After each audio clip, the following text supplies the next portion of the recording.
Roll. Attorney General, Here. Governor, Here. Ag Commissioner. Will possibly be joining Joining by us. phone. I'd invite everybody to join us in the pledge of allegiance. I Pledge allegiance to the flag of the United States of America and to the republic for which it stands, one nation, under God, indivisible, with liberty and justice for all. Okay, first up, Office of Industrial Commission. Karen Reese, team. Hello, Governor. First up is the minutes from the February 27th meeting. Move acceptance of the meetings as written. Second. I'm assuming with that motion, I don't need to ask for additions or corrections. Do you like them the way they were written? I'm pretty sure. Okay, there's nobody else here to ask. Ooh, call for the vote. Attorney General, Yes. Governor, Yes.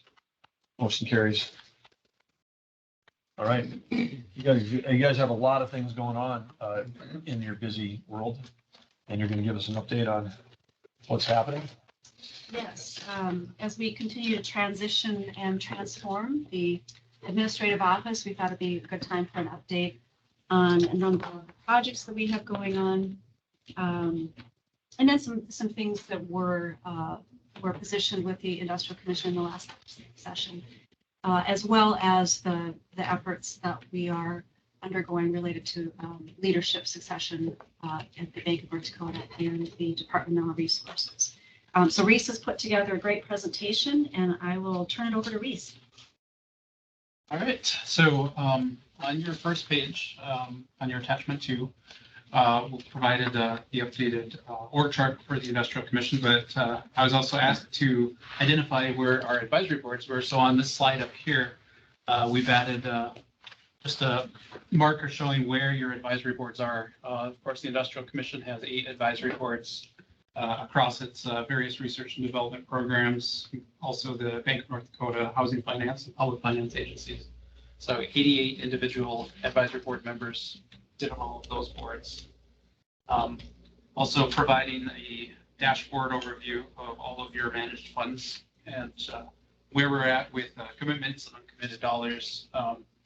Your next meeting in April, we'll have our renewable grant round, and then we'll go through the list. At each successive meeting, we'll then go into lignite and go to oil and gas and outdoor heritage fund. CC, of course, has expended all of its funding for the remainder of the biennium. Just wanted to provide the commission as well with some key statistics of your office. 6 full-time employees currently and 4 contract employees. We facilitate over 30 public meetings per year, including your monthly industrial commission meetings, as well as your advisory board meetings. I mentioned the advisory boards and the advisory board members. The R&D projects that you have currently active, 177 active projects, which represent over $175 million of research and development. Throughout the course of the commission, you've been involved with cumulative 536 research and development projects. Currently over 100. Where does that start, Reese? What's the beginning date of the? That'll go back to 1987 when the Lignite Research Fund was created. You currently have 110 active unique project sponsors across the research and development programs, over 700 status and expense reports that the office reviews every year. That's to ensure that the research and development projects continue to move and are in alignment with what your votes were and any of the recommendations made by the advisory. On that one, maybe we should add, I mean, because those aren't expense reports like for your office. Right. Per trip. Those are R&D Correct. updates relative to the track, because you're the fiscal agent that's helping track these versus their budget. So maybe we should add R&D into that. Yeah. Into that. So everybody understands that you're not just talking about. Yes. Yep. Absolutely. You bought lunch for somebody. The cumulative value, $13.6 billion of private sector investment in North Dakota. due to the private matches for all of the research and development projects at the Industrial Commission. And is that, I'm just eyeballing that, but that looks to me like more than 40-1. Is that right? Yeah, I'd say so, yes. Because I mean, if it was, about 30-1, 30-1. I mean, 30 times more of the private investment than the R&D driven. So that's the number for everybody to remember on this page is the 13.6 billion. So if you draw this again for legislative reason, I'd make that font bigger. Sure. The $13.6 billion of matching funds. Also wanted to provide the commission with updates on several of our large active projects. Trying to categorize these, figuring where they would fit in three large kind of categories that seem to naturally fit is innovation, legislative directed, and strategic. So under the innovation, as Karen mentioned, we This are. is not to say that the legislative directed aren't either innovative or strategic. That's correct. That's correct. That's an implication there. Right.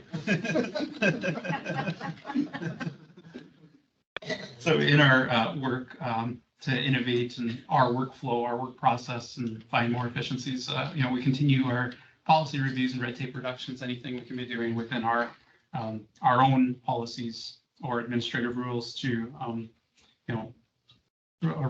cut some red tape, reduce some inefficiencies. Our website migration and overhaul is currently ongoing, making great progress there on migrating to the new website, getting all of our data on the website and more transparency. Records management and digitization, that project continues to move forward. Just digitizing all of our past records, all of the past commission meeting packets and anything like that that we can digitize, help us with some records retention, as well as just be more transparent and getting all of that available on our website as well for the general public. The website migration and overall, that's for NDIC, not for the agencies. That's correct. And what's the time frame on that in terms of do you have a goal for when a new one might be, and we have all the funding we need and all the? Yeah, I'd say we have the funding, we have the website live. It's just a matter of continuing to migrate from the old website. We had quite a number of records going back to 1987 with the Lignite program that just need to be migrated over to the new website. They were accessible as part of an open records on the old. Correct. You could get there if you knew how to keep digging, Right. but we'll try to make it a few less clicks. Yeah, exactly. Yep. On the grant management and gov delivery software systems, we had our request for information a couple weeks ago for acquiring new software for grant management.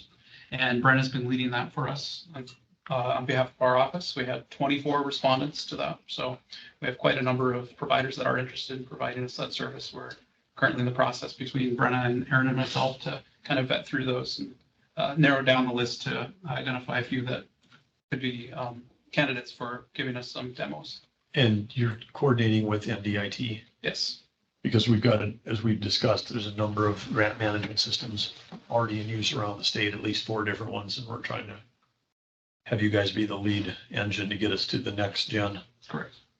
If you guys select the right one, then we can migrate everybody to the one that you guys are using. Absolutely.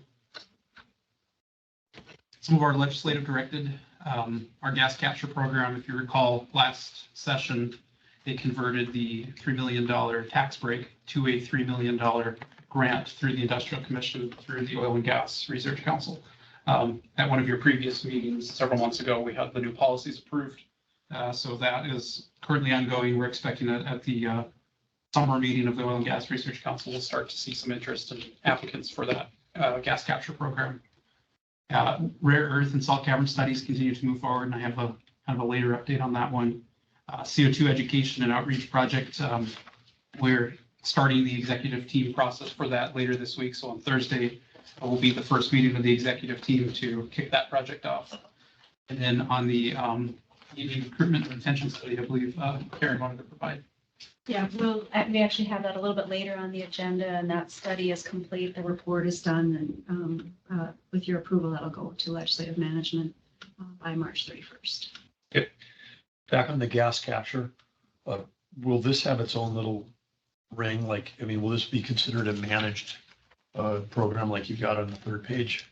Currently, Or is this, who's going to be doing the grant making decision? And so currently it's set up through the Oil and Gas Research Council. So the council, similar to the other grants, would make recommendations to you as the commission, and you as the commission would vote to approve.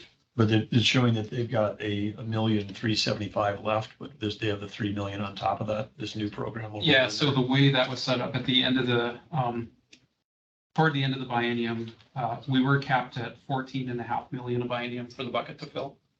They raised our bucket cap by an additional 3 million. So at the end of the biennium, the last 3 million that fills into the bucket will go toward this gas capture.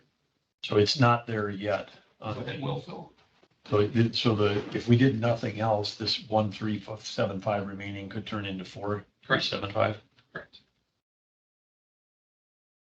Thank you.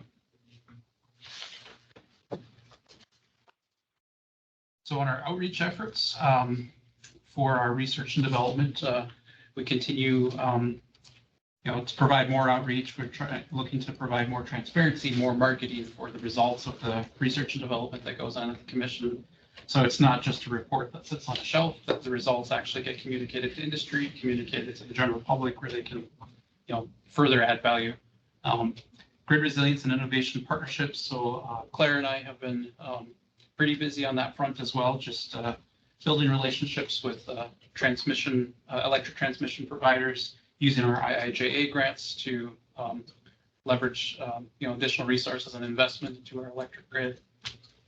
Leadership succession for both BND and DMR. We are currently on track and on task, on schedule to get you some recommended candidates by the summer for both of those positions. And then our last one on here is our legislative strategy.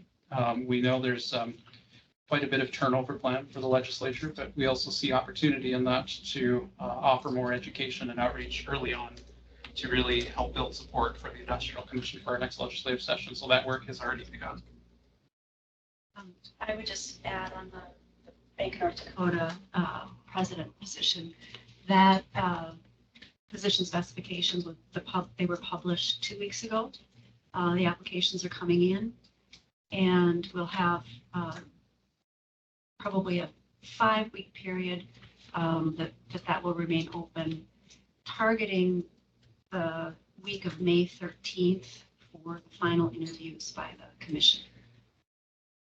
So that one is on track, moving along.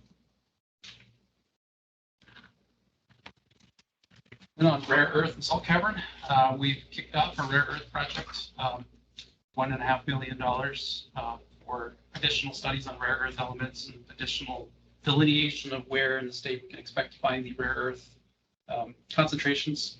Ed Murphy and the Geological Survey are leading drilling program this summer to do additional investigations there. And then on our salt cavern project, they are currently securing private match in addition to the kind of related to the hydrogen hub. So the same consortium is looking to secure a private match to actually construct and build a salt cavern in North Dakota. We don't anticipate that's going to be a challenge raising the grant, do we? Or raising the match? No, I don't think it'll be a challenge. I think what's held us up so far was just, they were kind of focused on getting through the federal process for the hydrogen hub application and lining up a few of those pieces. And now that they've gone through that, we do anticipate that this process will start to move quicker. Some of our recent outreach efforts, Brendan and I were interviewed by Game and Fish on a podcast to highlight our Heritage Fund. That was last month. We've also spoken with the Greater North Dakota Chamber. We're involved with a webinar last week with the Western Governors Association to highlight some of the commission's work. And we continue to be involved with the Interstate Oil and Gas Compact Commission and their work. Another great opportunity just to highlight the work of the commission and build further relationships with other states. And I would say that the other states are very interested in the way we have our industrial commission set up, and especially our research and development. We get a lot of questions about that, how we set that up legislatively. It seems to be a lot of interest in replicating kind of our model in other states. And then to just make a note that, the Industrial Commission Office of the Industrial Commission continues to participate in a statewide coordinated response with the Attorney General's office, Governor's office on responding to all of the federal rulemaking. It is, quite time consuming. Of course, we have 25, at least 25 individual issues that we've identified as something that could directly or indirectly relate to the Industrial Commission. And I think since we looked at this chart, we got to add two more, which is the SEC climate rules, which came out, and then last week's CO2 tailpipe emissions. So there's two more big ones that are going to, directly affect the state of North Dakota. I mean, the SEC one would, hit someone like Montana Dakota Utilities, like right smack in the face as a publicly traded company. So again, we've got to keep pushing back on behalf of the state and behalf of the companies that operate here. So that concludes our report, and happy to answer any questions. questions for Reese and the team? Thank you. Good stuff. Way to go. Love the progress. Where can we hear the podcast? That would be on, I think you can find it on Spotify. You can certainly find it on the Game and Fishes website. Do they put that out routinely? They do, huh? I know that. You should be a guest on there. We have you on there after you fill your tag next year. Full hunting report. Great report this year. The Attorney General dropped the big doe today. People love to hear those stories. Tell me your doe story. The chaser for But it was a big doe. Oh, and angry? I mean, fierce? It's like self-defense. How long, or does it run like 30 minutes or something? That's kind of fun. They're about like 45 minutes. Yeah. That's good. That's great that you guys did that. That's great. Hey, Hey, next. I do have one item under other business of the administrative office. And this is a late addition to the agenda. So this needs to be on the agenda today because of a timing issue. We are in the process of reviewing all of our contracts for professional services. And we're going through all these contracts just to try to make sure they're updated, they're standardized. We have the Attorney General's office review them as well. So we've done that with the Transmission Authority contract and the Pipeline Authority contract. We currently have a contract with the Lignite Energy Council under review. And this contract is related to providing technical advice to the Industrial Commission. It was put in place in November of 2000, and it did have an automatic renewal condition on it. And it is in need of an update. And why it has to be on this agenda is that there's a provision within this contract that if we're going to make any changes to it, or if we're not going to renew it, we need to let the Lignite Energy Council know by May 1st. So we do need to take action on it at this meeting in order to do that. So that's what we're seeking today is So just, with the motion that's being presented now, then this would draw to a close the 24-year-old contract with the automatic renewal, and then would initiate a process for you to standardize a new contract like we have with the other agencies. that's correct, Governor. Because we love Lignite Energy, right? And Yes. we will have a contract with them. We're just going to move to an updated one. Yes, needs to be modernized and standardized. And those, when you've done that with the others, do we approve those at this level, or is that just executive action at your level? That's been executive action at the Okay. administrative office. So the only thing you need from us is because the automatic renewal, you need us to stop this. You weren't able to stop it through executive action. Right. and it would just bring it into, I don't know, compliance isn't the right word for this, but bring into accord with the way these contractual relationships exist elsewhere. Extensions of our work here. That's the way it sounds, right? It's pretty straightforward. Guess that's why it's a one-page letter. Seek a motion. Yes, Governor, I would move that the Industrial Commission interim executive director shall provide notice prior to May 1st of this year to the Lignite Energy Council that the Industrial Commission and Lignite Energy Council. Lignite R&D Technical Support for contract dated November 2nd, 2020, not be renewed. 2000, 2000, 24-year-old contract. I'm new here. Yeah. 2000 will not be renewed upon the June 30th, 2024 expiration date on that contract. And I'll second that. And you don't need a motion if you're going to enter into the renegotiation with them immediately around the technical support needed for Lignite Energy. That's right. Okay, thank you for catching that administrative issue. We'll call for the vote. Attorney General, Yes. Governor, Yes, motion carries. Okay, are we on to Public Finance Authority?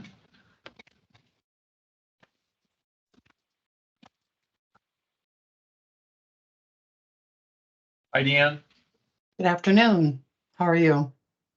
I see you've gone back to the winter scene and we were discussing That's earlier that true. we thought somebody got the poem wrong. It must have been like hallucinating AI, because when March came in like a lamb and left like a lion, and that was supposed to be the other way around. Right? Supposed to be coming in with the big storms and then. Yes, yes. Unfortunate, very much so. Waiting for your backdrop is one of the highlights of each meeting. Each time, wait to see. Do you spend a lot of time figuring that out each week or each month? No, it's pretty stagnant, but I'm glad it brings joy to your monthly meeting. I guess you have a month, so if you gave it like an hour a day, you'd have plenty of time. Won't be long. It'll all be green behind you. Yes, I'm waiting to be out on the reservoir with my next picture. Good. Good. Okay, so you want to take us through first up? Sure. So the first one, I do have a PowerPoint I think Reese is going to share for me here. And we will kind of get to the reservoir. We're going to start out with a lifesaver there for the reservoir, Save the SRFs. This is an initiative brought on by the Council of Infrastructure Financing Authorities, which is an organization that the Public Finance Authority and the Department of Environmental Quality belong to. It's an organization that the state revolving funds all across the United States, I think just about every state SRF program belongs to, and they've asked us all to join together and save the SRFs. And I'll, if you want to proceed, Reese, I will share what we're going to save the SRFs from.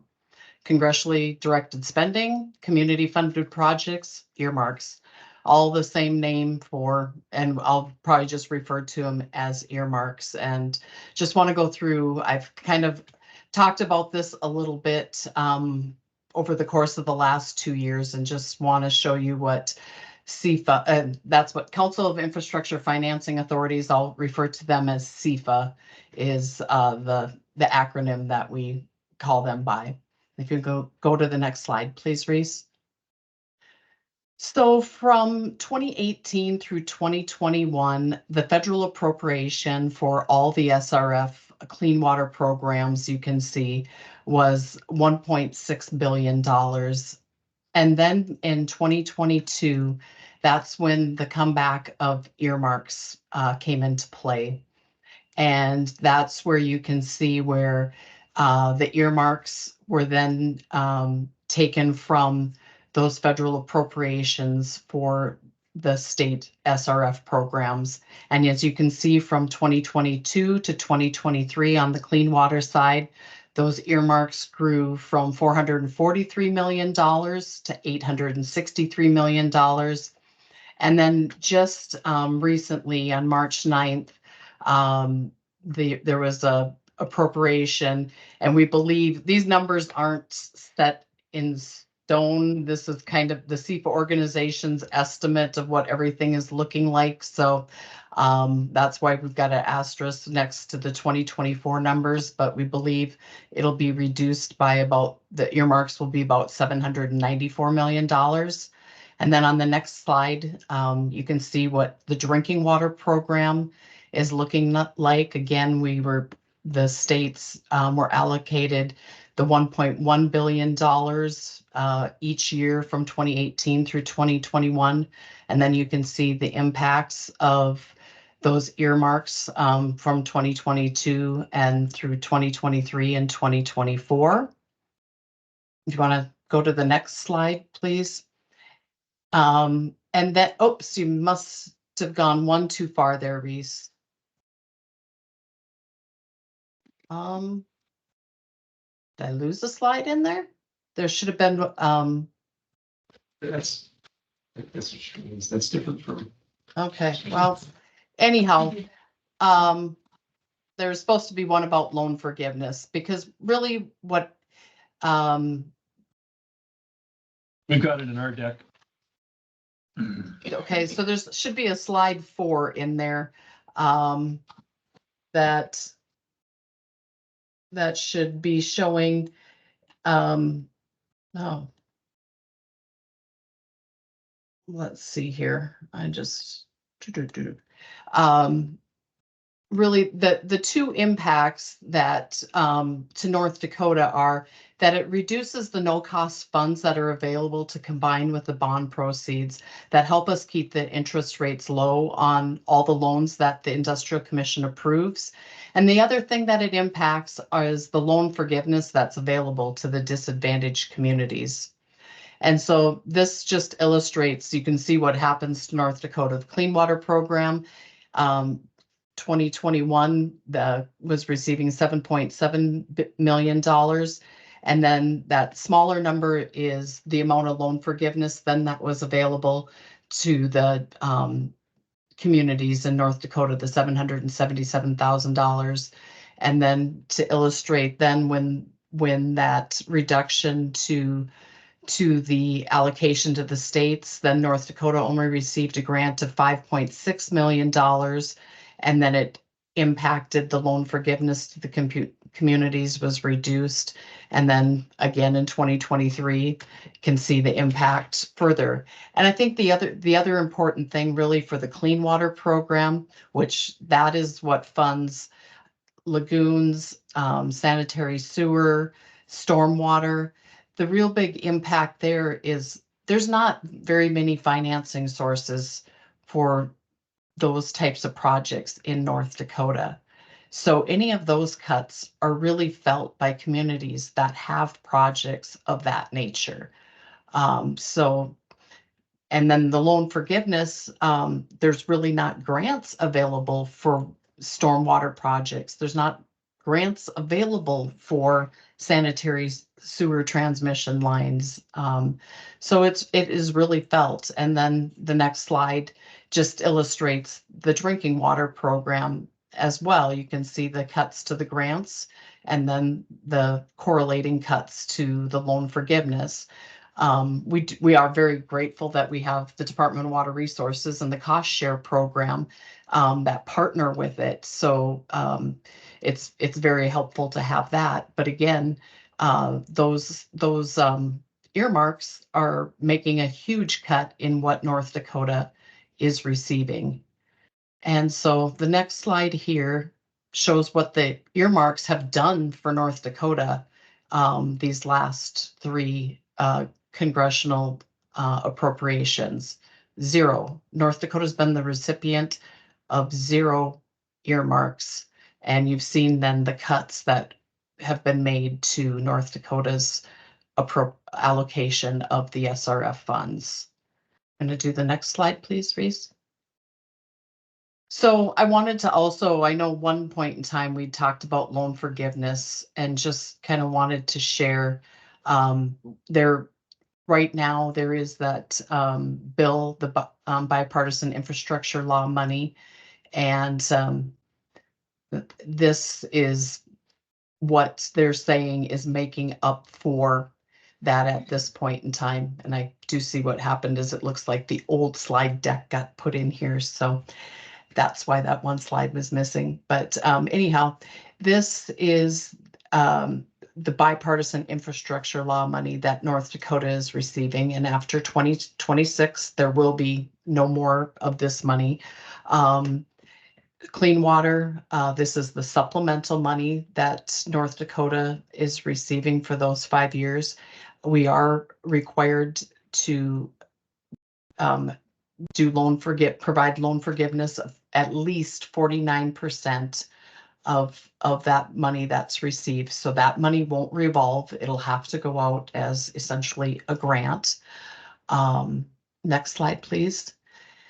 And then there's emerging contaminant money that has to all go out as a grant. So this funding money will not revolve either.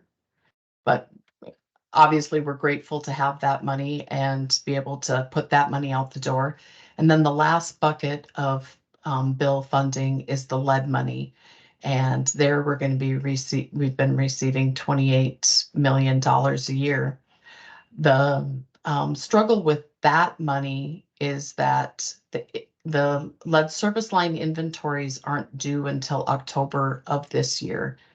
And so far to date, we've spent about $1 million of this money.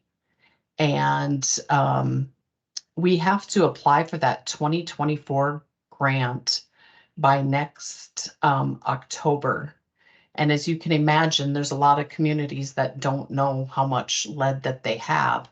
So I don't know if that next slide is in there. I don't know that we're going to be able, I don't know if that the state of North Dakota is going to be able to apply for and keep that grant unless Congress would change the how long we have to apply for it, because we've only spent $1 million of our 2022 grant.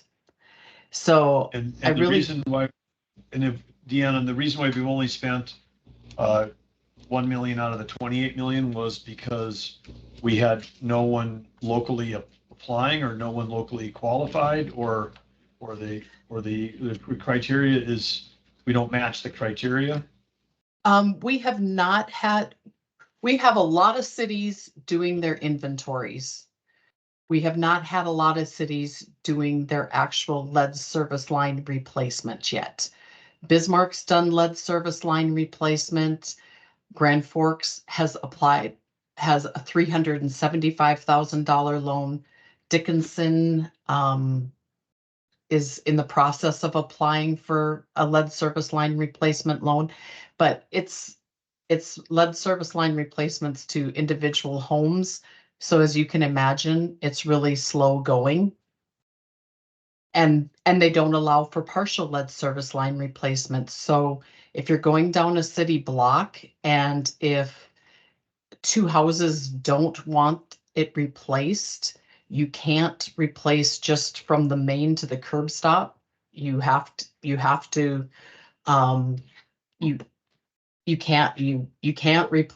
replace that part. You have to just replace the main if that's what you're replacing. And then you'd have to come back when new homeowners come in and have to tear up the street and replace from the main to the house at that time. Is that common that people don't want their lead water lines replaced? It's North Dakota. There are some that do not want the government replacing their lead service lines, unfortunately. And we hear that from other states too. And then on the flip side, USDA rural development is not going on private property. So they are only doing partial replacements. And we can't convince EPA to let us do partial replacements if somebody won't allow the city to on their property. Federal money. It's odd. I mean, no, never mind. Whatever. It's obvious why it's odd. It's odd. Yeah. I don't know why you would want lead service lines, but there are people that won't allow it to be replaced. Dave Blatt has joined us. Dave, any insights? Yeah, people just don't want government going into their homes. And so they'll just turn you away. And it's the cost. You know, Is there a charge back to the citizen? there can be, I think, in some of it. And so, you know, there's concern on that too. And then the cities just don't have, the smaller cities just don't have the financial ability to get into it. So I think we'll get some replaced, but it won't be everything. And then that raises the question, if you don't take care of all of it, does it really do any good to have some? Well, if what you have in place is going in, people are just choosing not to replace the lead line from the street out to my house. At least they're making that choice for themselves. It's gotta be better that it's not coming down the lead feeder up the road. Right. The mains, I think they'll be able to take care of. I don't think we have that many force mains that lead. Yeah. Nowadays, but a lot of service connection. Yeah. Lead inside your home. Right. So Deanne, when, just for clarity, because you work with this every day in terms of like the charts you've got here,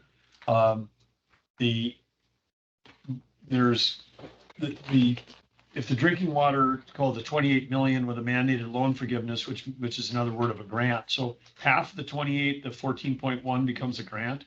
But then if it says state match 0 is do the locals have to kick in anything here? Is that part of what why the money's not getting vacuumed up for these projects? I had, on my other chart, I removed it. So when we get grants from EPA, we're required to provide match in most instances.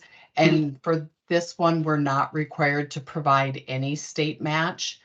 As far as the loan forgiveness, that's what we offer to the cities when we make a loan to them. And we're actually trying to, when we first had the lead service line loans out there, we offered 90% loan forgiveness or grant to them. And we had, I think, 2 loans that we made when we first offered those at 90% loan forgiveness. We knew at 49% loan forgiveness, we weren't going to have a whole lot of interest. So we have tried to maximize the loan forgiveness that we're offering right now. And a lot of that is to make it affordable to the homeowner so that we do have interest in this program. And so there are things we can do to maximize that. And what we have done is taken what they call set-asides, which we've been using those set-asides to do lead service line inventories. We have a pool of engineering firms that are helping cities do those inventories. And by taking those set-asides, that allows us to provide more loan forgiveness. I know it seems backwards, but it does allow us to give more loan forgiveness. And the other thing we've done to make it more attractive is the interest rate on the loan portion of these is at 0.5%. So we've got the loan forgiveness up to 66%, sometimes 75%, and then the interest rate on the 25 to 33% balance is at 0.5% interest rate. So we're trying our best to make it affordable to those cities that pass it on to the homeowner, that those homeowners can afford it. Because it is a lot of times it's going to be those disadvantaged homeowners that have the lead service lines. Great, thank you for that explanation. So just to give you, an idea of, because the earmarks are cutting into our funding, there's just a couple of quick slides just so you know how much the demand is out there for water and sewer projects. There should be 2 more slides on there, Reese, or okay, yeah. So on the Clean Water Intended Use Plan for 2024, there are 284 projects with an estimated cost of $1.43 billion. And on the drinking water intended use plan for 2024, 393 projects with an estimated cost of $1.472 billion. And so just asking for your support that the PFA could be included as signing on with the CFA Save the SRF's policy or yeah, excuse me, signing on with SEPA and being a part of the Save the SRF coalition that they're putting together with all the other SRF programs across the United States to support trying to retain funding at 100% and not have the earmarks cutting into the funding for the SRF programs. Deanna, is the clean water, these numbers here, these are national numbers? This here is just North Dakota here. These last two numbers I gave you, that's what the project, each year they have to go put together the list of potential projects that across North Dakota. And that was the cost of the North Dakota clean water projects and drinking water projects. When this is the definition of the intended use plan is not what was going to be financed or built in 2024. These are just all projects that could qualify. Correct. And then how is this, who creates the intended use plan? Is this something that? DEQ. So then, Dave, when you do this, how does this match up with the Water Commission's 10-year infrastructure plan for? I don't know. I have to look into Okay. it. I don't have an answer. Okay, and John, can you take a look at that too? See where they match up?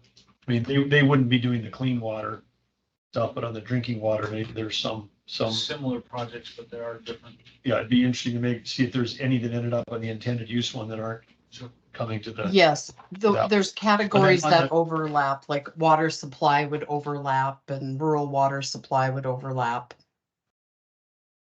And then on the, we've got the page of the whereas there, can I just suggest that Drew and I take that with our staffs and then get back to you in 24 hours on the yes or no, and Dutch can take a copy on this, the sign-on letter that we're being asked. Almost certainly. I mean, we can do a fast turnaround on that and get back if we've got any edits or comments on that. So will you move it today? Do we need a motion or? We did put it in here as an approval. Well, I'd say, when we should make a modified motion, say motion, let's say contingent on, On the edits. yeah, well, I don't know that if it's a plan that everybody else has signed on, they may not want our edits, but I think I would want to have our teams get a chance to review it and see if they've got, make sure that all three commissioners and their teams are comfortable signing on. Okay. So we'll seek a motion with that modification. Where's that? It's attachment 3 at the front of it. Yeah.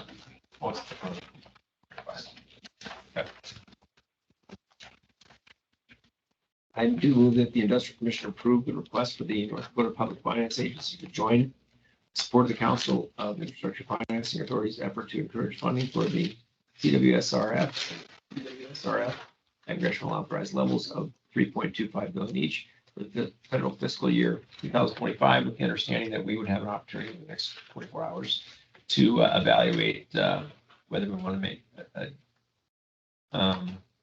well, they wouldn't be amendment, they would be suggested amendments. Yeah, for review. Second. And I guess my comment on that is, Deanna, I mean, because on this, on the motion, maybe this is even the motion, is because what we're really saying is we support funding for these programs, but what we're in the whereas we're also saying, if you're going to have earmarks and North Dakota gets 0, then we're anti-earmark. Is that kind of what that's what your group of states is all saying is basically stop the earmarks? We're saying find a different place to fund the earmarks from.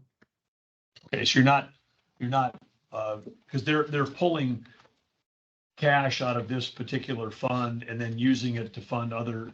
So the earmarks that you're showing in the chart, are some of those are some of those clean water and drinking water, or are they just other earmarks for, it couldn't be unrelated to water?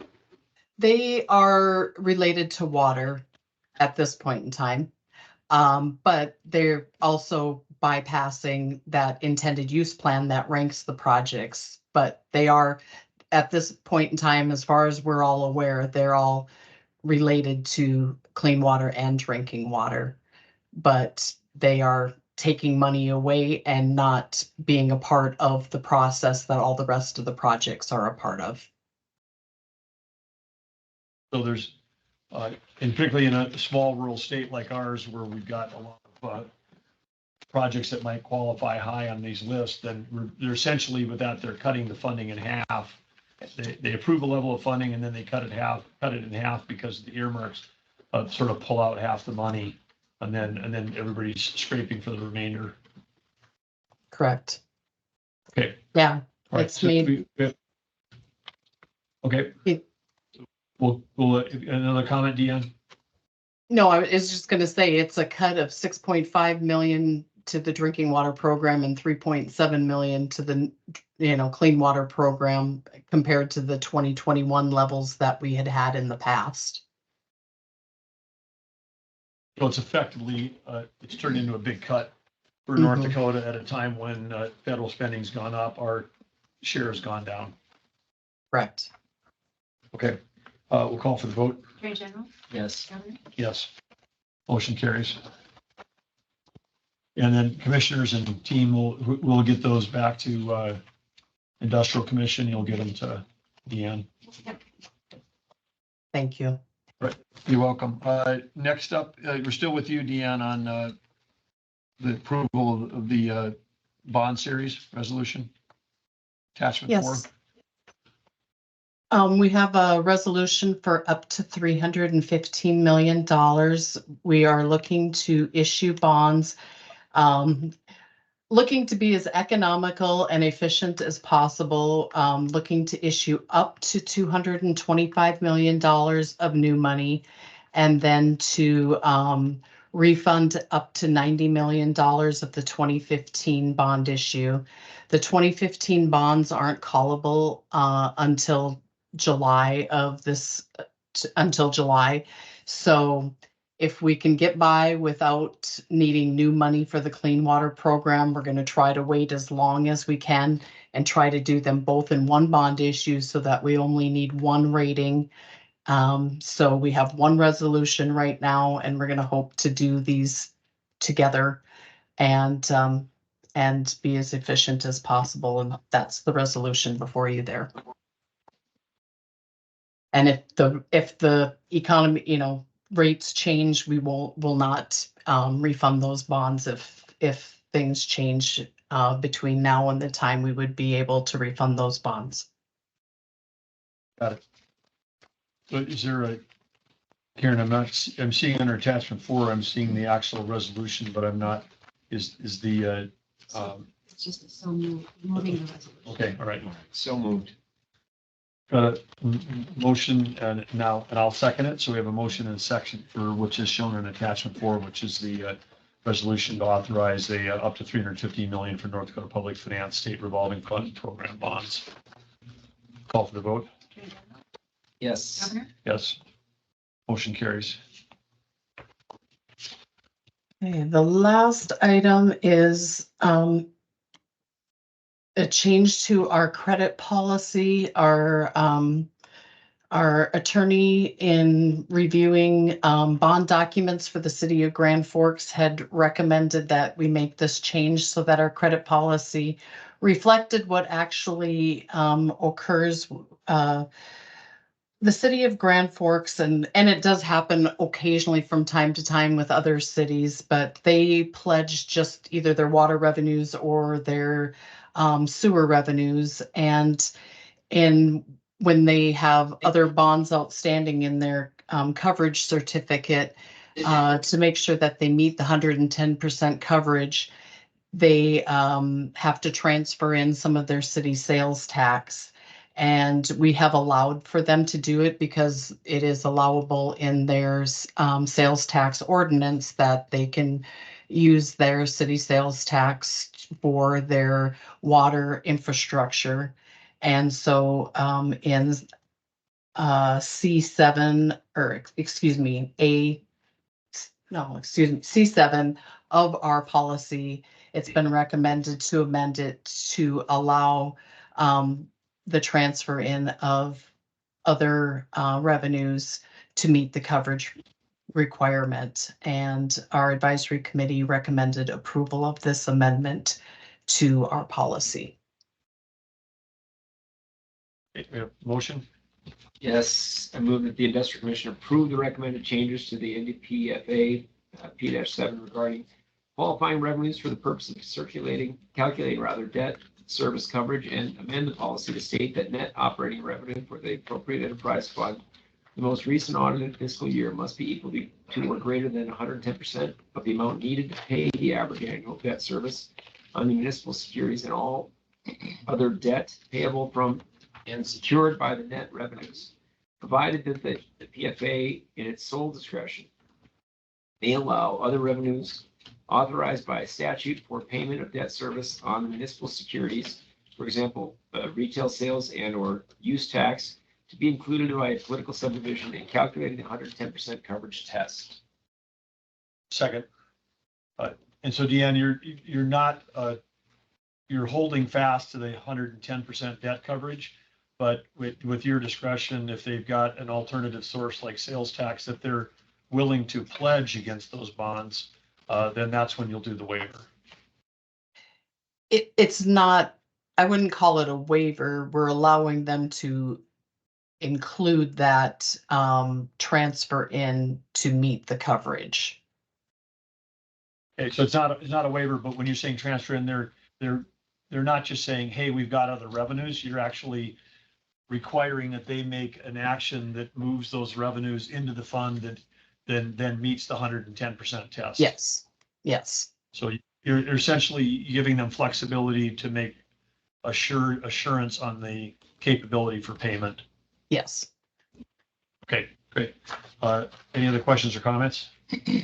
We'll call for the vote. Attorney General, Yes. Governor, Yes, motion carries. Any other finance authority business? That's all. Okay, No loans. thank you. Thanks, Thank Dan. you. All right. Claire, join us. Good afternoon, Governor and Attorney General. We're going to talk about three different things, MATS, fuel, the IAJ grant progress, and also the grant application. First of all, I want to thank Phil from your office, or the Solicitor General, for all his help, and John from the Governor's office, and Reese for the help in the MATS study, and also Dave. And Dave came here to lend support to questions about chemistry. So, Feel free to join us if you want to. yeah. Yeah, please. Sorry. All right. So if you recall, the commission approved this study, the MATS study, at your January 2024 meeting. We commissioned the study almost immediately, very quickly, and it was generally completed by the deadline of March 14th. We've been doing some narrative updates. But as expected, there's dire consequences to the MATS ruling. And the peak demand dependence will be upon non-dispatchable resources, and there's capacity shortfalls and blackouts in our future. So why would they have peak demand dependent on non-dispatchable? Because as you Okay, is that in the rule, or you're just saying that's No, going to be the that's- result? that's gonna the be result. The result, okay, all right. So we looked at three scenarios: a status quo, a partial shutdown of North Dakota Coal, 1,151 megawatts, and then a full shutdown. This one, and Dave, you've got to be ready to step in here, but this is kind of interesting. If you see the amount of mercury emissions on this table, North Dakota coal production, and how it relates to cremation, pretty insignificant amount of impact from removing mercury. I don't know if you wanna, we have another slide here that Reese helped with that puts that into perspective. You can hardly see the dot, but maybe David, you want to talk about this and the next slide as well. Well, yeah, what EPA is proposing is a 70% reduction in mercury emissions from, primarily it's going to come from lignite. And one of the confounding things in the proposed rule is that they say that change or reduction will be non-quantifiable, meaning that it won't see a change in the environment. So they're asking for a major change without seeing any improvement in the environment, which is confounding to us, that you want environmental improvement, you want to spend money on that type. So that's what they're asking for under here. When you're looking at these kind of quantities, and you can talk about, you know, the Astrodome being filled with ping pong balls, we're looking at a very, very small amount. And so when we look at this, lignite in the industry, lignite's different than the rest of coals. EPA is singling out lignite. They're currently at 4 pounds per trillion BTUs. They want to go down to 1.2. The industry doesn't believe that they can meet that limit, and then confound it with, you won't see an improvement in the environment. Why are we doing it? Questions? I could add just, you see that small red dot, that is 1 million cubes.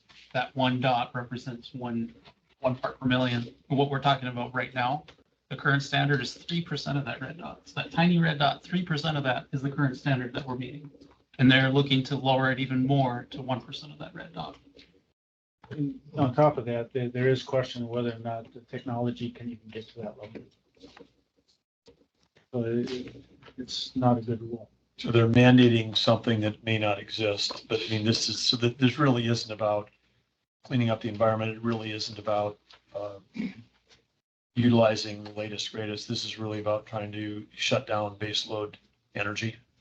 I mean, it's a rule designed to raise costs, to cause people to go out of business. And if I may, it's one of several proposed rules directly focused on coal, and there's other ones on oil, and that's you could come to the conclusion that's the intended purpose. And what percentage of US electricity comes from fossil fuels right now? Did that for a while, but Got to be greater than 50%, isn't it? I mean, we throw in natural gas and coal. I mean, it's, well, if you include natural gas, yeah. sure, yeah, way more. Okay, so then this comes out, and then last week, then we're saying by 2032, we're going to be done selling liquid fueled cars, and we're just going to have all EVs. So I'm confused about how this rule matches with 500,000 EV charging stations, because I don't know where the power is going to come from. I mean, the two are mutually exclusive. This one doesn't help the environment, and the other one is impossible to reach if you shut down all the base load. The interesting thing is we've asked that question directly at the higher ups at EPA, and you just get crickets. So what's your plan B? Because if you don't have base load, what's your plan B? If you electrify everything, what's your plan B? And they said that it'll stay tuned, and we'll find a way to fill that gap. It's pretty risky. Dave, that's the most discouraging thing. And we had that conversation in my office. You and I stand there in the hallway a month ago or so ago, and I thought about that a lot. And I think that when you look at this and you consider it, I think that the proposal is about math. It's about subtracting two United States senators from the equation of every time they're going to war. The EPA is going to war with the states. If you can subtract, just make it so that North Dakota is not even on the map of that discussion. I really believe that. Just like every state gets 2 United States senators, eliminate these 2. Make it so that North Dakota doesn't have a dog in the hunt anymore. I don't know what else makes any sense. And when you said that, it is cold-hearted of them, but it's beyond that. It's ignorant to not recognize that it's not a matter just of convenience in North Dakota. It'll be a matter of life and death, quite obviously. And we're exporting energy around the region for people for whom it also is life and death. That'll sound crazy to people, but when they look at the mathematics and the energy provision that will not be possible without that base load, I just think it's political. It's a political calculation. Let's eliminate 2 United States senators and a member of the House of Representatives from the overall battle with the Congress on these matters, and this EPA and what they hope will be the next EPA. Really seems like that. And for someone of your background and experience and everything else to be having conversations with them about real world problems and solutions, and they tell you, well, we'll stay tuned and we'll give you something later. We're not talking about just a matter of convenience, or this might cost a little more in a winter or two down the road. And you know this. I just want you to understand that others see this too. And there's so much litigation going on in the state of North Dakota. They're spending millions of dollars trying to combat policies coming from an administration that is hostile to the interests of North Dakota, but to the region, to the nation, and they don't have a plan. And it's, if I may, it's also additive. It's not, this isn't standalone. That's what I'm saying. You have your greenhouse gas, and then you have Right. your coal combustion residual, and that's all additive to where I think it's putting the industry, and I'm not speaking for them, but they really have to think seriously is what's their future. The other thing it does, it squashes any new investment in technology. So why do you want to invest in technology such as Right. carbon capture if they're making the future so uncertain? And so I think there's on many levels, it's evil, I'll use that term, is that they just do not care. And that's going to leave us, well, I've said that, what do you do in the wintertime? And the renewables typically will get 30 below at night when the wind's not blowing. What are you going to do?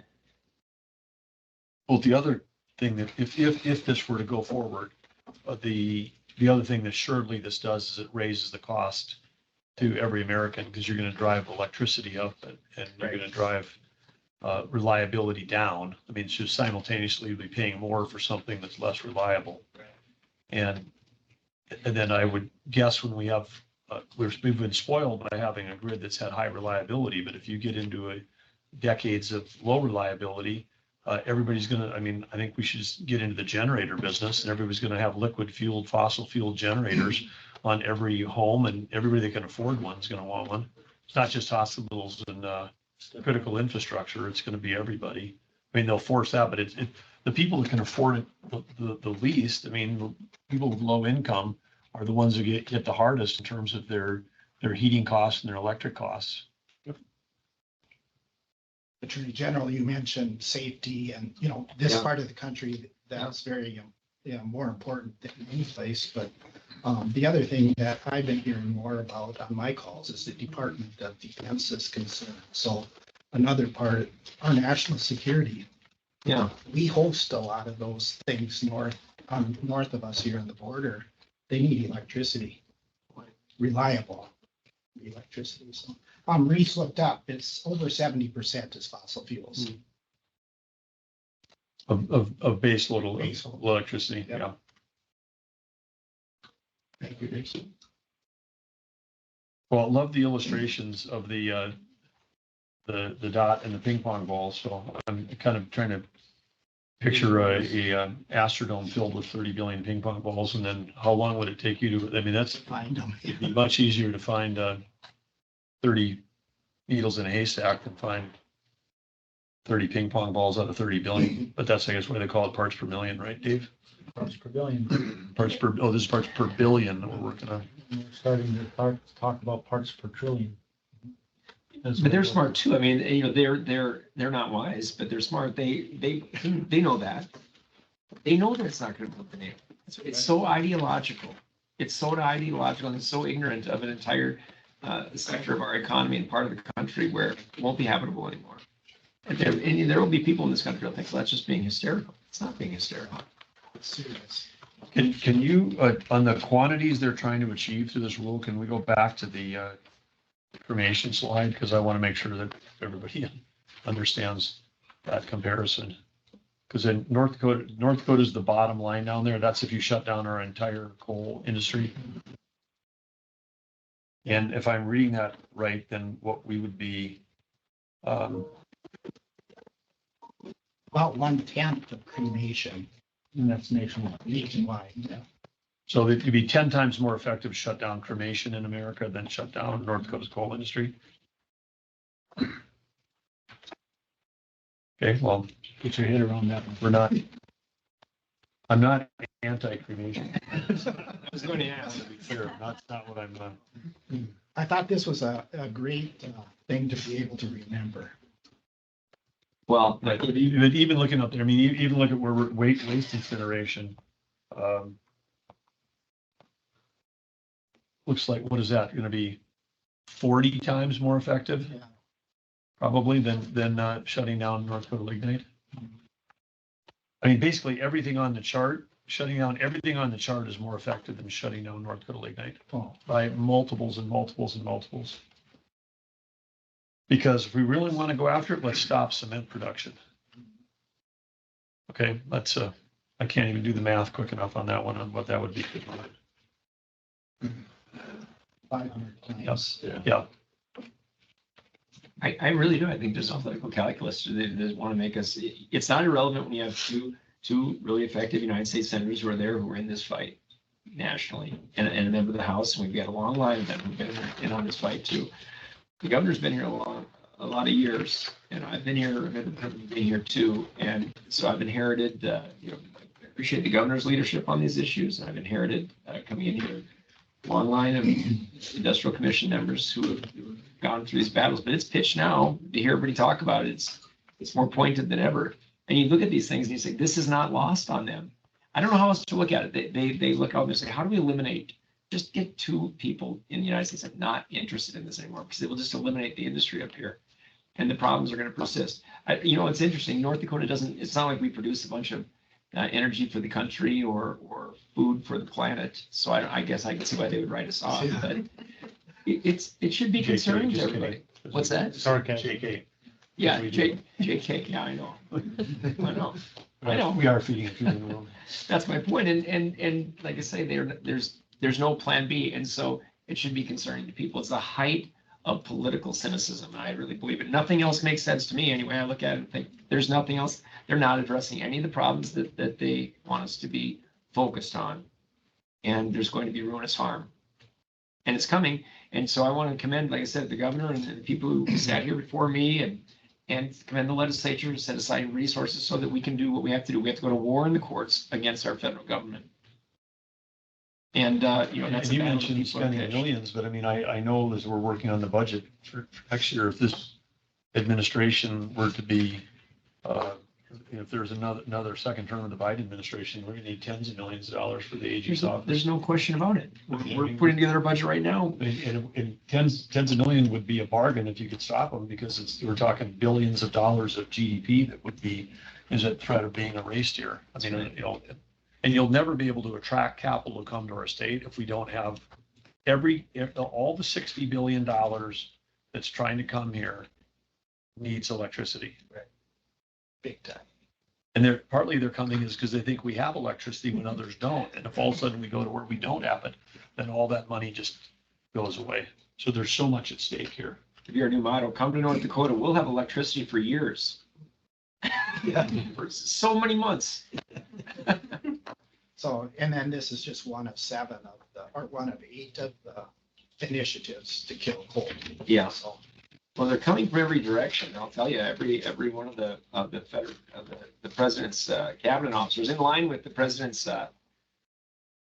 executive orders to his cabinet, they took them seriously. That's good.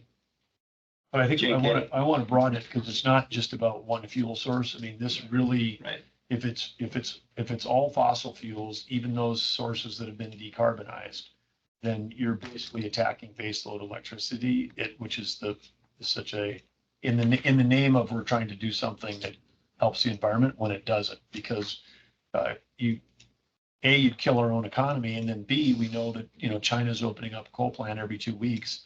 India's got on schedule to open up more coal plants than we have in this country. So from a global environmental standpoint, all you're doing is crushing U.S. American competitiveness, killing jobs, killing our ability to innovate, because you need power to innovate on everything from data centers to carbon sequestration. So all of that stuff, and then it does nothing for the environment. When we could be, what we've done since 1987 in North Dakota, invest in R&D around these industries, we could be exporting U.S. technology, North Dakota technology, which would help all the baseload energy that's being built around the world to actually be using current technology instead of, they're the 1970s or 80s, because they're building 19s and 70s and 80s kind of coal plants, and we've cleaned ours up so much in the last 40 years, it isn't even unrecognizable compared to Dave when he probably started, where we are today. We've done everything. I mean, the SOx, the NOx, all that stuff is gone. So it does nothing for the environment. That's such a good point. There's nothing we can do to get them, and they won't stop. They aren't doing all that planning with the idea that they'll stop because they're going to sign a treaty with John Kerry or whoever. That's not going to stop. And yet, had the R&D continued on, and if it does up ahead, getting other countries to engage in that, where it's economic for them, we can all go forward. For some reason, somebody declared R&D when it comes to fossil fuels not worth doing. No plan B. When you're talking about the agreements that Kerry or his successor might be signing, all the climate accords that they've had with China allows them to keep increasing emissions up through 2030 or 2035. So they've got every incentive to get to peak and CO2 emissions, and then they can start coming down again. I mean, they're the second largest economy in the world, and under those accords, they're treated like they're a developing nation. So it is from the get-go, all those agreements are inherently not a level playing field. What do you have on your last slide here? So This, the last reliability? of it is just, what year they'll not meet the targeted reserve margins, how much reserve margins generation are supposed to have in place for, none of them, even the status quo, we won't have, will be into non-dispatchable generation to satisfy our power reserve margins. So we'll be depending on wind or solar for that margin. 2026 for any case, but by 2030, even status quo, we're going to be depending on wind and non-dispatchable generation for peak demand. So we're playing Russian roulette. And then as you shut down facilities, that date comes closer to 2029. It keeps bringing it back. Yeah. And then peak in 2030. I don't know what the forecast is, but if we attract all the capital to build all the industries, then that'll pull it forward too, because our peak demand will get higher faster, is what we hope would happen. Right. And across the country, manufacturing bringing manufacturing home, AI, all of these things, electrification of the country is making electricity demand go screen. Yeah. So, I heard they want to electrify every car too, just yeah. heard that last week. Okay, so we have, so then where does that take us there on other than Dave? Any, Litigation. yeah, I appreciate the Attorney General and his staff helping. And what I've heard, talking to my counterparts in Texas, staff of 3,500, they said they don't know how they're going to be able to fight all of this coming down from EPA. And quite frankly, it's my philosophy is that they want the death penalty for coal and for oil. And they're throwing everything at the wall. And I will tell you, looking at the science, the science behind it and the legal justification, these are very weak bills, but they don't care.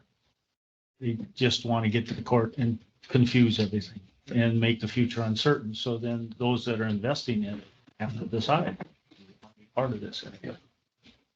It's the worst I've ever seen it.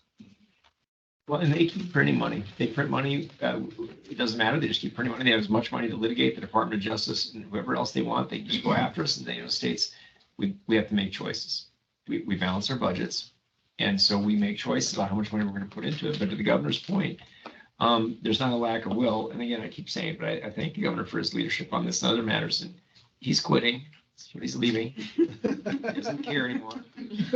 He knows I'm kidding. He knows that fight, his leadership's going to continue on that. I mean, the people we're from every angle, but on this with the other states, we're looking for every opportunity to where it benefits North Dakota, and we put forward our arguments because it helps to have states join together. We're joining together. I've been on the phone with my colleagues from other states, and where we have to go along because we have a unique argument, we're going to do that. That's our pledge to the people in North Dakota, is that we're going to do it. where we can gather strength by joining with other states with no detriment to North Dakota in the arguments we need to make about our somewhat unique lignite, coal or whatever the situation might be. That's what we're going to do. But where we can, do that, we have to branch off and do it ourselves. We will too. But it is still going to be a multi-fronted battle because the other attorneys general around the country, their states, working in conjunction with their legislatures, with the leadership from their governors, are unified in a way that I think should be heartening to people a bit. But the federal government, they've got a lot of tools at their disposal. So we've got to be serious about it. Our politics, and I'm not talking Republican, Democrat politics. I'm talking about what are we discussing in the public square? Are we discussing these issues, and are people serious problem solvers or not? And Dave, when you mentioned 3,500 in Texas, is that in your agency down there? Just an environmental agency. So I may be asking for more FTEs coming up. They have 3,500 and remind us how many you have? 175. Yeah. Yeah, and last thing I'll say is I think it's confounding the EPA too, because we are in compliance with the Clean Air Act by a long margin. We don't have any non-attainment, so it's kind of like, damn, how do we get North Dakota? So they're trying to manufacture problems when there isn't any. And so, that's what we're up against. Is that Haven't we consistently had among the cleanest air in the country? That has to drive them crazy. Well, and so they're lowering standards and we still comply with those, but it makes the rest of the country out of compliance. So I think North Dakota is kind of that outlier that I know they're trying to figure a way. But then they focus on lignite itself. Then they find ways like, oh yeah, forget about the rest of it. We're just going to find something that is uniquely targeting North Dakota. And I want to be clear, is that we're all about environmental protection, environmental course. And we want to make that happen. And it come to us with common sense regulation that will improve the environment, we're all in and we'll figure out a way. But come to us with laws and rules that really don't make sense scientifically or legally, we got a problem. Because then where does it stop? It doesn't. And on water, you stand on our record on water also. So Yeah. I know you care about air and water. And water and the land. Yeah. And I care about people. Thank you. That is the. But we've got a great record. We do. We have a great record, and so this is all the more, this is not, like I said, none of this is environmental, this is all ideological, and it's all political. And if they want to sit down and talk science, let's do that. We're all ears. But it's been interesting. Well, appreciate everything that you and your team are doing to support Claire and support the Attorney General's office and support all the legal action we're taking. Thanks. It's essential to what we're doing. Gonna keep the lights on. Thanks for staying focused on science and common sense, Dave. Welcome. The IIJ grid. Yeah, just a little segue here into the grid resilience grants. The first round you approved in December. I think we're getting close to having awards from the federal government. The DOE has been very good to work with. Our representative on these, we have monthly calls. Reese is on as well. And, but then Reese has put this together that there's $21 invested, $8 appropriated. So that's a pretty impressive impact. And then in January, we got notified of grant round 2, which you gave us permission to pursue a formula grant. And that again requires a 15% match. And you had suggested that we look to, as an option, to go to the North Dakota Emergency Commission to get that 15% match. And Reese put together the application. Of course, we found that they didn't have the funding to share with this. So Reese has suggested that we go to the Lignite Energy Council for some like a gap funding. Maybe it described as like a line of credit, and we could have coverage for that 15% until the next legislature, the 60th legislature. So that's our plan going forward there. Any questions about that? I actually have a question. Lignite Energy Council and Lignite Research Program. Research. Yeah. That's Research. that's an Yes, important good research. clarification. It's the research program. Thank you, Karen. Then, But I should be clear, this never came before the industrial commission or before the emergency commission That's correct. because of the artificially low caps prevented you from even applying. That's correct. Once we submitted our application, we got a call saying, strongly encouraging us to drop out, saying we likely wouldn't be approved because the legislature has that artificial cap on what they can approve. I would encourage you to still consider applying because I think we have to highlight that the caps are causing real harm and so they're creating problems, not solving problems. And we let them know our application to DOE is due April 17th, and we need to demonstrate that we have a match, or we could forfeit that $3.8 million from the feds. And so we had planned on going through the emergency commission. They told us we likely wouldn't be approved as a backstop. We felt, well, if we get approval through the Lignite Research Fund, at least we have a match to show DOE, so we don't forfeit that 3.8 million. so the next topic is the GRIP, it's Grid Resilience and Innovation Partnerships. And at your December meeting, the North Dakota, we presented. So it's interesting that they're giving us grants to strengthen our distribution network, but then they're killing all of the generation source of the electrons that will go down our newly improved grid. Right, yeah. Transmission is only as good as what goes into it. So there's these GRIP grants, and the North Dakota Association of Electric Cooperatives applied, and they need, GRIP grant needs a state agency to be the prime sponsor. And you approved for us to be a prime sponsor of the North Dakota Association of Electric Cooperatives in December. They put forth an application, and shortly thereafter, Grid United put forth an application, and North Dakota's was discouraged by DOE, or the Association of Electric Cooperatives was discouraged, and Grid United's GRIP request was encouraged to go forth with a full application. And since the RECs had come to you for to be the primary applicant for theirs, Grid United went to Montana Department of Commerce to ask them to be their prime sponsor, which they agreed to do it. But this, you've seen this before. This is the North Plains connector. This is Grid United's plan to connect the west of grid to the east grid. And if grid not only connects to MISO, but to SPP. This line is about 400 miles long. It starts at Colstrip, Montana, and it comes to St. Anthony, and that's where it would inject into SPP, and then a line up the center to the Milton R. Young station where it would connect into the MISO grid.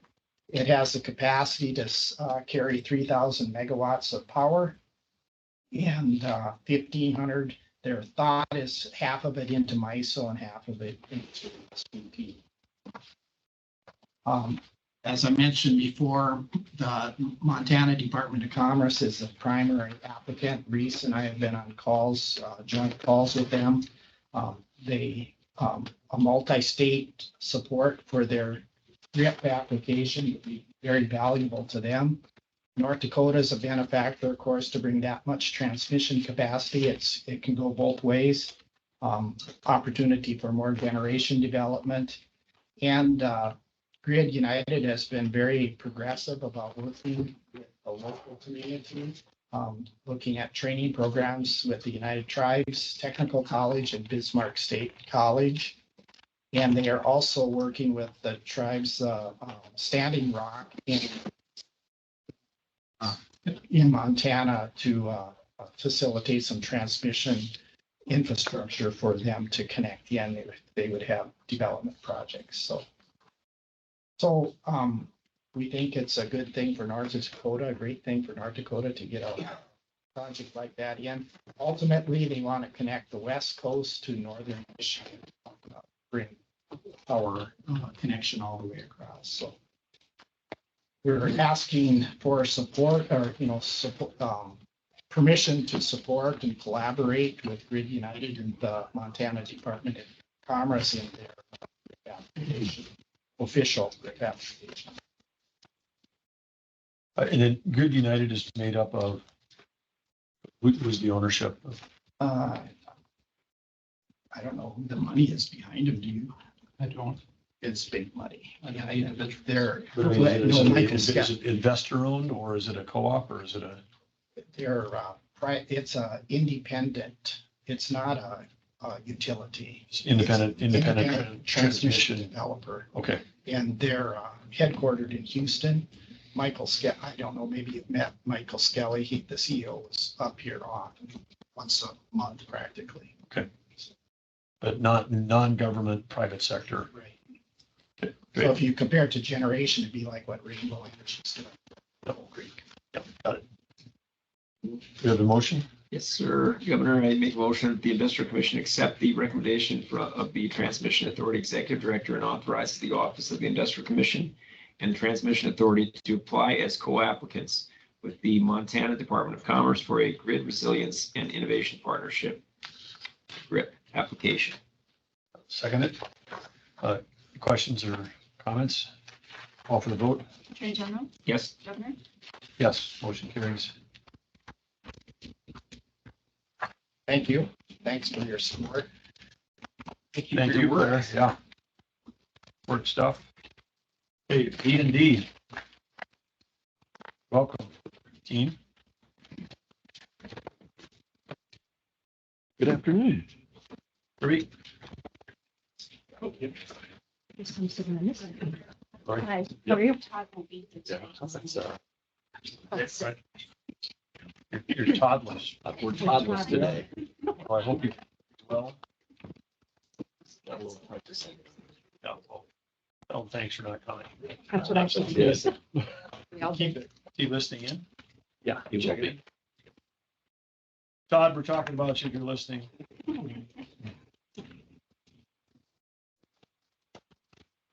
Take it away. You want to jump in, Lori? So I will lead it Karen- off, Karen Governor. will? Okay. I'll be discussing the variable comp incentive program study that the legislature directed the Bank of North Dakota and the Industrial Commission to engage in via our appropriations bill in the last legislative session. So over the last number of months, Lori has led that. I've participated. We've had Molly Harrington from HRMS involved as well, and we've conducted that study.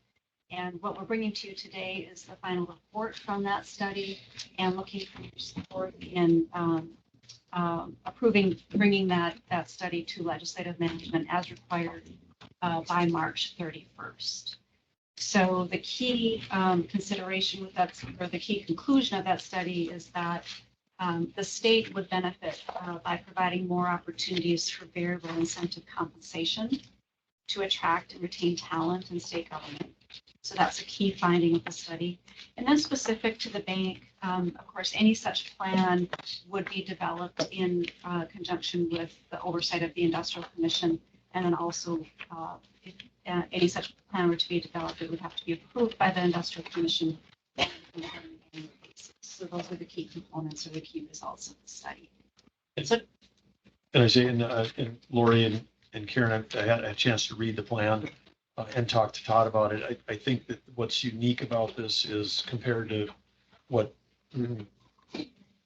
commissioners or commission observers might know of, like, hey, what our mill profit plan, that this is specifically geared about retention. There's a component in here where there's essentially a vesting component that would vest over like 3 years.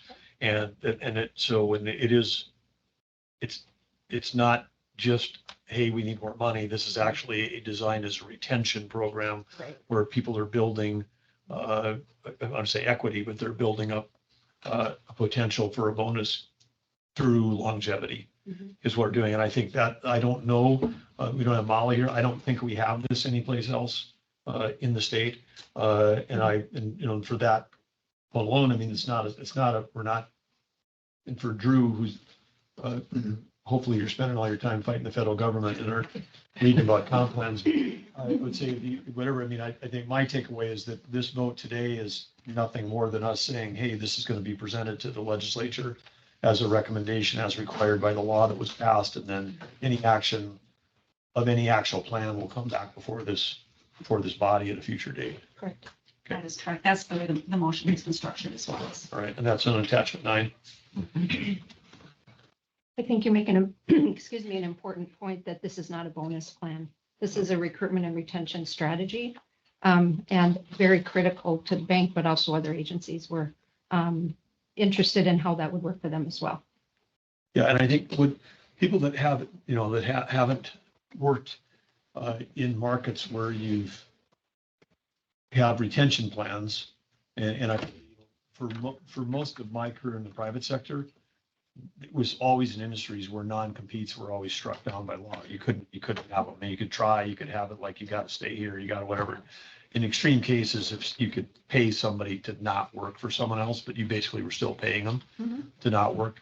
But you had to have a retention component, so you had to have vesting, and it didn't matter whether that vesting was in cash compensation or the vesting was in stock options or in shadow stock or something. You had to have some component where if they were thinking about leaving, they're going to leave something behind. Right. I think that's the point here, is that if somebody is, they're 2.5 years in and some other bank says, hey, we're going to give you a signing bonus, you'd be like, yeah, you're giving me a signing bonus, but if I get that signing bonus, I'm leaving money behind if I leave. Exactly. And part of the reason why that's interesting is that this actually, unlike, we have just a fact, banks better compensate. If you listed where do we have comp problems relative to market, the bank wouldn't be the biggest problem and not even close in any of the cabinets that I work with. But in terms of this concept of retention, yeah, could we use this in the AG's office? Yeah, for Oh, sure. you bet you could. I mean, could you use it in DMR with petroleum engineers? You bet you could. So if we can get it figured out a way to do it where it doesn't quote break the bank, but you work your way into it as a accepted form of retention within these highly competitive jobs that we have here. I mean, it could be nurses in DHS. The concept of retention, investing would be a tool that'd be helpful in a highly competitive environment for talent for the state of North Dakota, for anybody, any leaders going forward, be useful. So when it gets presented, I hope we can present it as a way where they really understand the concept of what we're trying to achieve about retention, as opposed to that this is the one of the banks asking for more money again, or asking for raises again. Because if that's the case, it's not going to go very far, but there's a good idea in here. So a couple of things on that, Governor, and through this process, Lori and Molly did share information with the HR professionals across the state enterprise to help socialize the idea and get a lot of feedback and insight on this type of concept, and a lot of really good feedback was obtained. So it has been shared. And then to your point about the presentation, what we're doing today is just the approval for submitting the report to legislative management by the deadline. And then I would imagine in the next quarter, I will be making the presentation to the legislative management committee. Yep. And incorporate all of those things. And I share that with Todd. I think that's appropriate, because if somebody from the bank comes, then right away it's like, oh, we're asking for something for ourselves, as opposed to in the industrial commission saying, hey, this is a good idea. The bank did the study, but this could work for lots of agencies. I mean, that's more what Karen could deliver, I think, with credibility versus the bank trying to pitch something. I mean, it takes anybody out of thinking that you're asking for raises for yourself. So that's the plan. Yeah. To go forward. Okay, all right. We got a motion on, Yep. we're seeking on attachment 9. I move that the Industrial Commission approve the submission by March 31st, 2024 of the report to legislative management related to the legislatively directed study of an employee recruitment and retention incentive program for the Bank of North Dakota pursuant to section 25 of HB 1014. I'll second that. Any questions or comments? Call for the vote. Attorney General, Yes. Governor, Yes, motion carries. Is it too late? We could have a program where the pay that the governor refused to take as governor, we can make that his incentive when in his decision whether he wants to. And he has to collect Over it over 3 3 years. years. You can say you can go, but all this money's sitting here. I kind of like, it's got a good ring to it. So moved. It is interesting. I wonder if this had this been discovered? I didn't follow this coming through the session. And has it been discussed more broadly in state government? I mean, I can see the applicability. It would sure help us in our office. Well, Lori, maybe you could comment on the Total Rewards Task Force, the Sure. makeup of that. Just curious. Yes, there are various agencies that participate in the Total Rewards Community Practice. Mhm. They're listed on page 4, but multiple agencies. And then there's an additional task force that was established called the Bonus and Incentive Pay Task Force. That includes yet another group of agencies. So between the two, I would venture to say that the vast majority of There's state gonna be agencies broader, are yeah. represented. Okay. And we're very interested in the concept of not being a bonus plan again, but a strategy for recruitment and retention, because that's what we're battling. Mhm. And Yeah. that's consistent across all agencies. Okay, thank you. Item- Can I just item- stop one Sure. second? Yeah, An please. actual question along that. The money that would be left behind, I wonder if anyone would look at that as an opportunity to have a pool of resources we could utilize for recruitment on the front end. I mean, if they, If there would be a are there budget. plans? Yeah, like what about Uh-huh. that? So they do leave it. So now it's, they're, Then that's pooled or. yeah, just as someone said, we need incentives to get people in the door too. We need those and, anyway. It's an interesting Well, idea. people are always looking for like, well, what's the pool Yeah. of dollars that would come from? And I don't know if that's existing. And Well, in the way this is written, you would essentially have to wait for 3 years for any payout to occur Yeah. because it's over that 3-year period. Yeah. So maybe in that interim. I want a cream can. Yeah. Another one. Then if you have somebody you don't like, you could be like, could you please leave the last day before you vest? Because I'd like to use your. Yeah, sure. Somebody I'm else. eyeballing somebody in another agency that I know I can poach. I just had that one. There we go. See this? We might want to have a separate free can for that. But we do need them for recruiting too, for sure we do. Okay, we're on to attachment 10. Or not attachment 10, I think it's where we're going consideration of approval of amendments to general loan policy. Is someone presenting this? Okay, all right. Take it away, Kirby. Right, so this is our annual update or annual proposed changes to our loan policy. So we try to bring this just once a year. Sometimes the legislation that comes through the legislative process, we have to bring something other than that. But this year, we expect this to be the only time we can bring this to you. So the first page, because of the red line version, anytime we have a table, you have to basically cross the whole table out. You can't change in red line within the table. So what this means on the first page is that the table is being altered. So if you go to page 2, you can see the change, and the only change is an asterisk behind the special assets manager. And what we're doing with the special assets manager is giving that person or that position that unique authority when it comes to approving non-accruals, charge-offs, OREO, and repossessed assets. All of those actions would still require, regardless of the dollar amount, would still require updates to the investment committee on a weekly basis. So it's not like we wouldn't be aware of them, but we are trying to empower our special assets manager with limited authority related to non-accruals, charge-offs, and then OREO and repossessed assets. So that's really all that's happening on page 13. Bottom of page 13, though, we have a change related to CPR loans, and CPR, that's our disaster funding during COVID.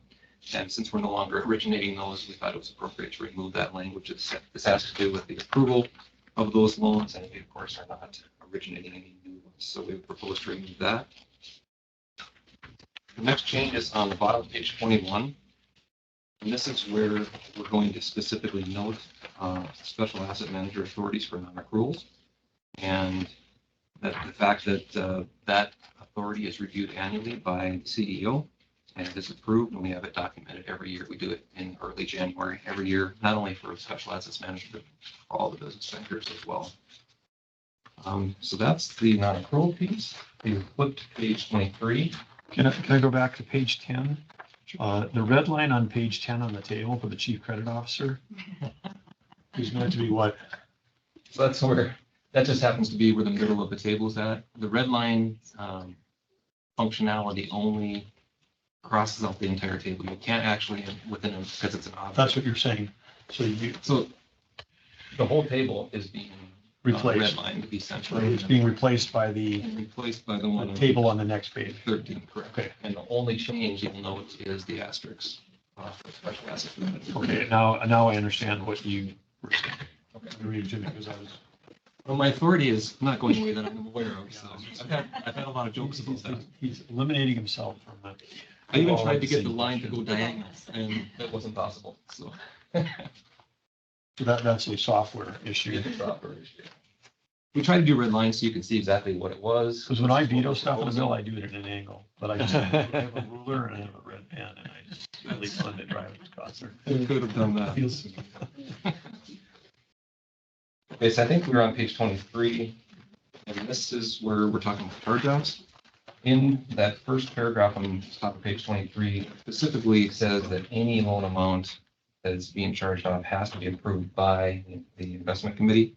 Because we're giving up to $1 million of individual authority that's reviewed annually, we need to strike those 3 words to make it clear that the special assets manager does have authority up to whatever we allow on an annual basis. So pretty minor change there, but it is important.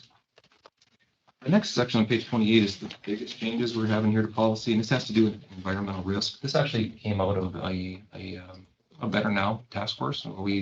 We're working as an entire bank trying to find better ways of doing things, be more innovative. Where are there pain points? How can we work a bit better together as a team? Where are there things that are not clear? And this is one thing that came from the business banking and credit analyst group, that there's uncertainty and just need more clarity in policy when it comes to approving exceptions with our environmental policy. On the front end, when we're originating the loan or where we are doing the underwriting, it's really clear. What's not so clear is when there's due diligence after underwriting that's happening, and then now we're presented with the decisions to make. These 4 bullets really make that clear as to who has authority, and it does require dual authority for anything environmental related. Same thing with appraisals, for example. So those 4 examples are the additional authority that we're trying to be clear on who has that authority.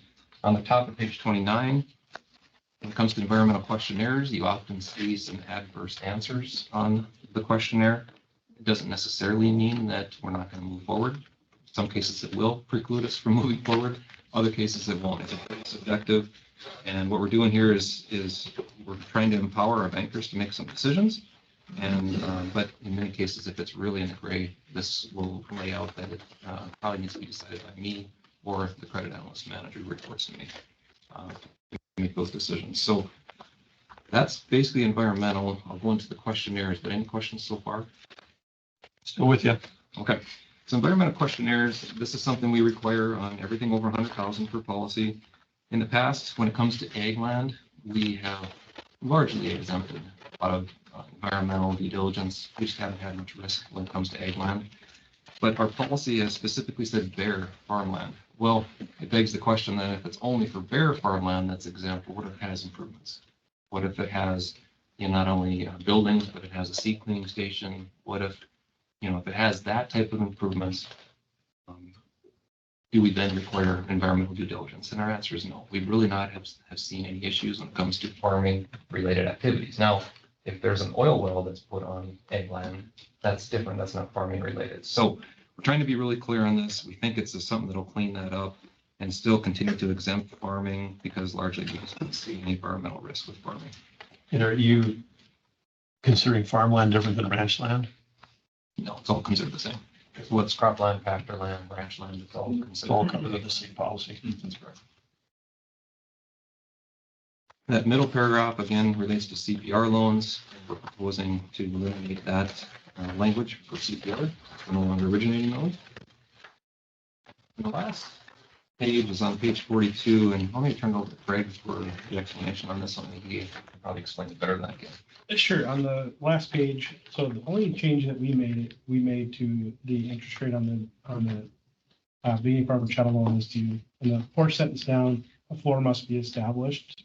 That is only to implement the floor in those situations where the interest rate buy down maximum of 4% would take the loan below our statutorily 1% threshold. So just some cleanup that we've missed over the years. It's how we're operating. We're implementing it today. Just policy matches operation now. And matches Century as well. Or, yeah, statute. Yeah.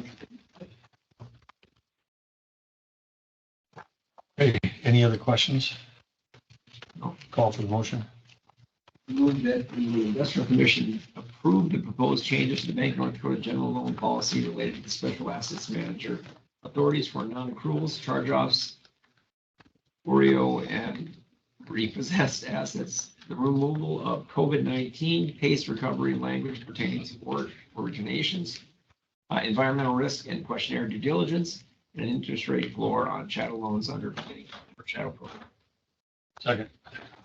Call for the vote. Attorney General, Yes. Governor, Motion carries.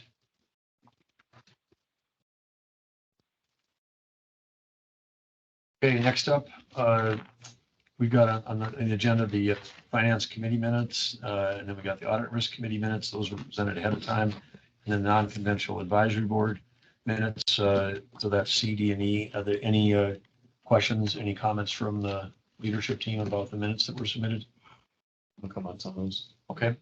And then we've just been handed a cool little binder. Yeah, so under other business, we wanted to share this with you. This had been a conversation that we had a while back at Industrial Commission, talking about the legislatively directed programs and the kind of the scope and scale of those that we are now implementing. And so to provide, some insight and oversight as far as what those programs are, you would ask us to pull together kind of a guidebook, if you will. And so that's what this is. So this takes you through each of those legislatively directed programs administered by B&D and gives you some insight into how they came about, what their sizes and scopes are today, and how we implement them. Love the history and the timelines. Yeah, This will be a good tool. I think This is helpful even for your own team, helpful for new hires, Yeah, right? I mean, everybody can, helpful for new legislators. it'll be, I think it'll be very helpful for new legislators and even some of the existing legislators. that- So yeah, we will go through it in detail for you. Wanted to make sure that you had that and you can peruse it at your leisure. This is fantastic, great. Well, I'm sure there's a lot of work that went into this. So good, yeah. So, but great that we've, there'll probably be future versions of this. So I'm sort of envisioning like a Library of Congress page Yeah, here where you might say the date that it was first produced and maybe even who, the team that worked on it or something, because this is going to be a source document that will probably be updated over time. yeah. So this will be updated. And the other part is, we have a legislator, the website for legislators. And so we'll also be providing it on there so that, to your point, when we have new legislators and when we're out meeting with them, we can just pull it up and go, okay, here's these programs, here's how they work, and here's some more information. Yeah, good stuff. Okay. I'm going to write the date I received this on. We will add that on the future versions of this.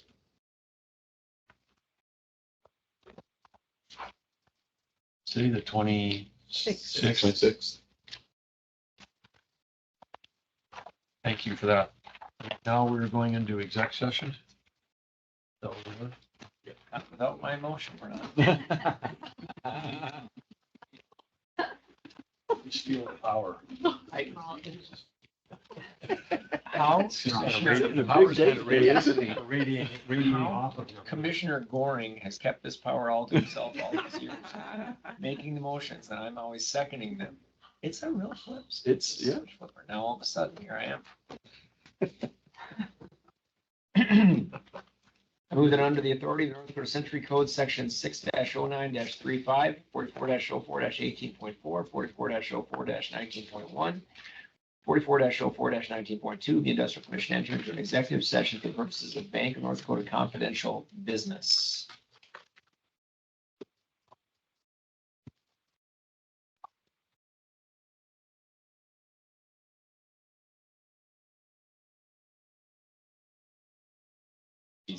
Oh, my goodness. Oh, man. There's something else. Going back. so we have a very eloquent motion. Okay, and we have a second for that beautifully delivered motion. Okay. Call for the vote? Attorney General, Yes. Governor, Yes. Thank you for sharing.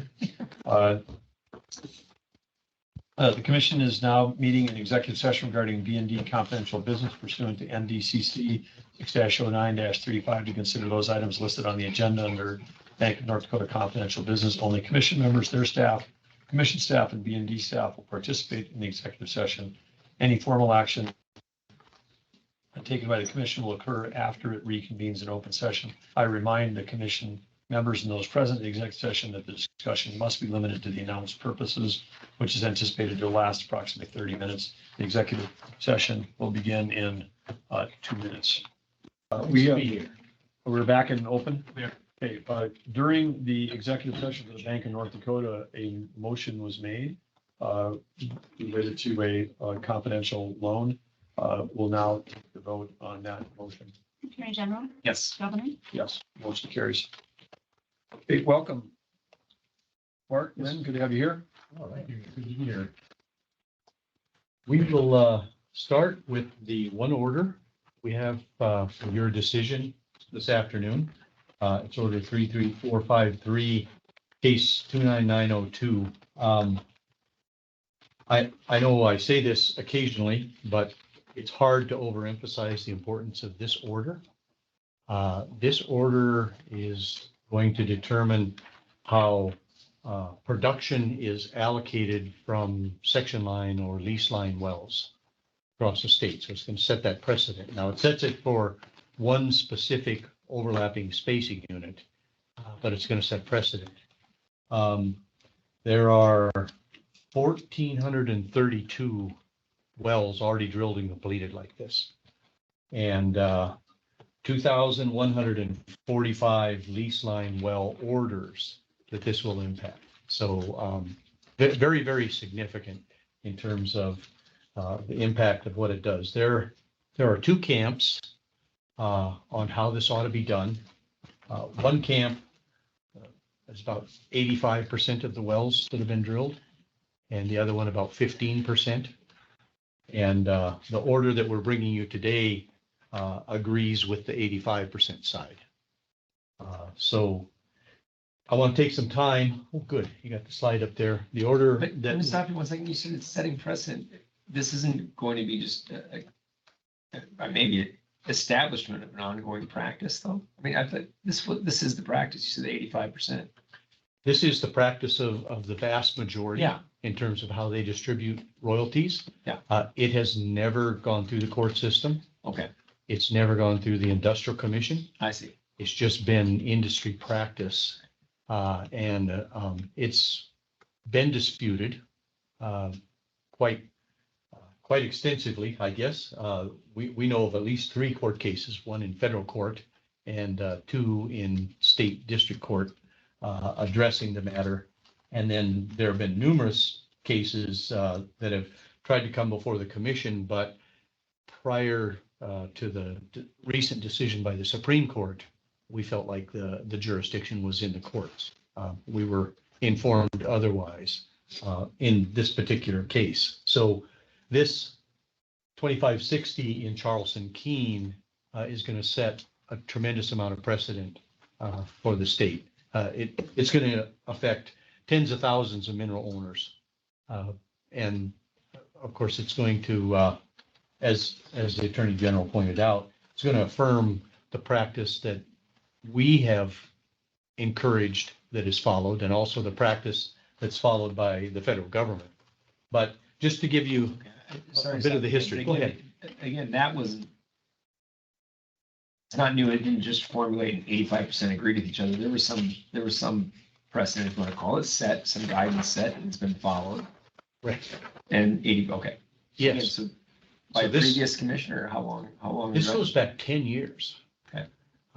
The issue really began a bit before that, maybe 11 years ago, with the idea they discovered that the setback area between our spacing units contains about 1 million barrels of oil that will not be recovered over the life of the wells in the base spacing unit. And so section line, lease line wells are needed to prevent waste and recover that What was oil. the original setback?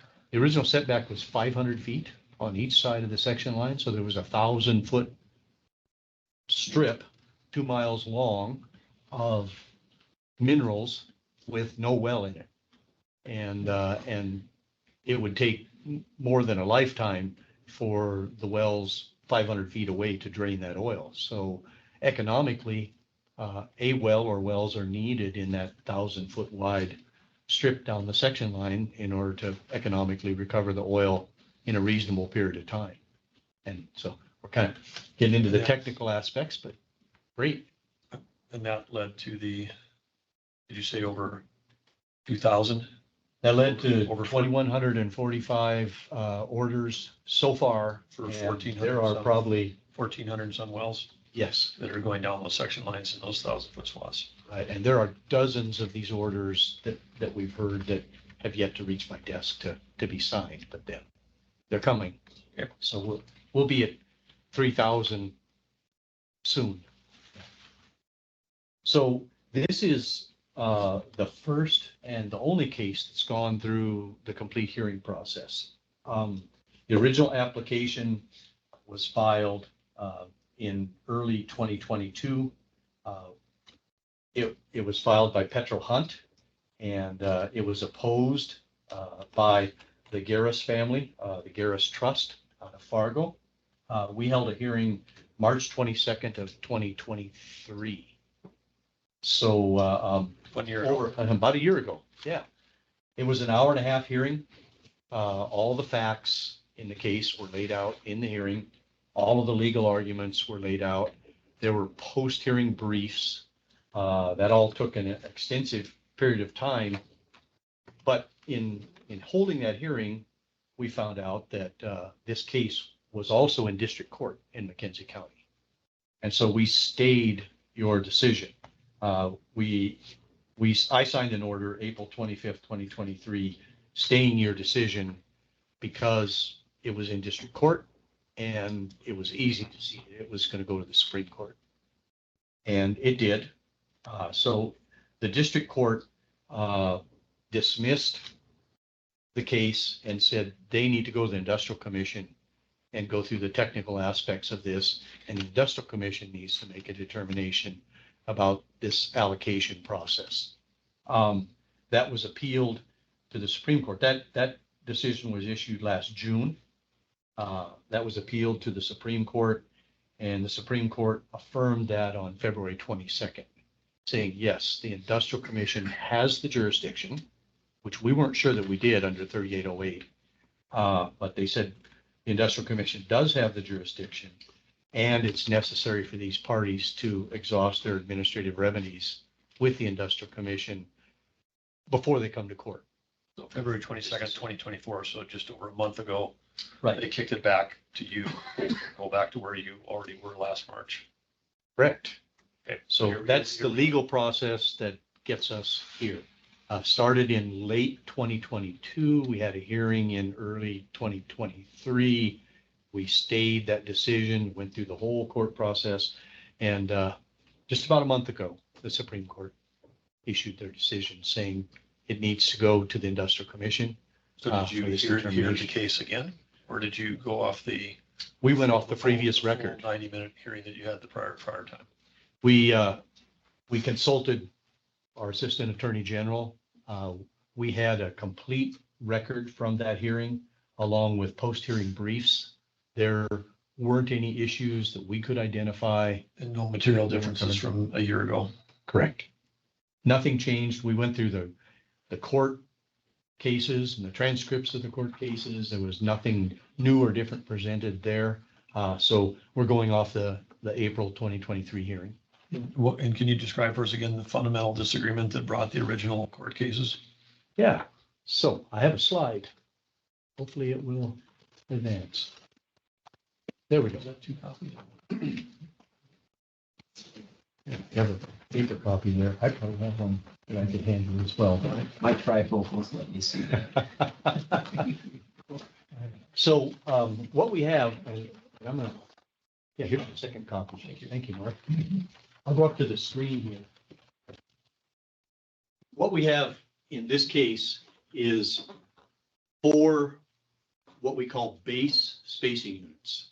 Now, prior to this order, base spacing unit has not been defined. So you will be defining in this order what a base spacing unit is. In this case, there's a 1,280 acre spacing unit on the west side, west end of this. There's a 640 acre spacing unit here in section 18. And then there's a laydown 1,280 acre spacing unit in sections 19 and 20. The section line well goes down the section line between 13, 18, 19, and 24. It's right here. The issue is how is the production from the section line well going to be allocated? So because we require it to be drilled as close to down the section line as possible, then we can be confident that it's producing the oil and gas roughly equally between the spacing unit to the west and to the east. So each of these sections surrounding it would receive 25% allocation based on their acreage. Not exactly, because it may not be a precise 640 acre section, but roughly 25%. The issue is this laydown spacing unit. How should the 25% allocation to that laydown spacing unit be allocated? Should that 25% be reallocated across that full spacing unit, or should it all go to section 19? The Garris Trust has real property in 18 and 19. They want the full 25% to go just to section 19. But there are, do you want to go to the next slide, please? There we go. Well, it doesn't like that slide. Next one, please. There we go. This is my terrible highlighting on a good map. You can see that the 1280 to the west is fully developed. The 640 up here is part of some other spacing units, but this laydown spacing unit contains 8 Oasis wells. And those 8 wells are impacted by this section line well, and they extend outside section 19. They extend across all of 19 and 20. The difference in the two arguments is the Garrises are arguing from real property rights. They believe that production can only be allocated to where there is a real property right. 85% of our operators believe that production should be allocated to where there are correlative rights. Those are not the same thing. Correlative rights are not the same thing as real property rights. So the Garris's real property rights are here, but their neighbors in section 20 are very much impacted by that section line well. If you look at the last page of the exhibit or the handout there. And this is what the commission has long recognized, and why what we believe is the proper practice has been adopted by 85, 88% of the industry and also by the federal government, is that that section line well will affect all of those wells. Sometimes it can affect them to the point where the well is completely lost. We've had wells that have been damaged so badly by fracking the section line well that they have to be re-drilled.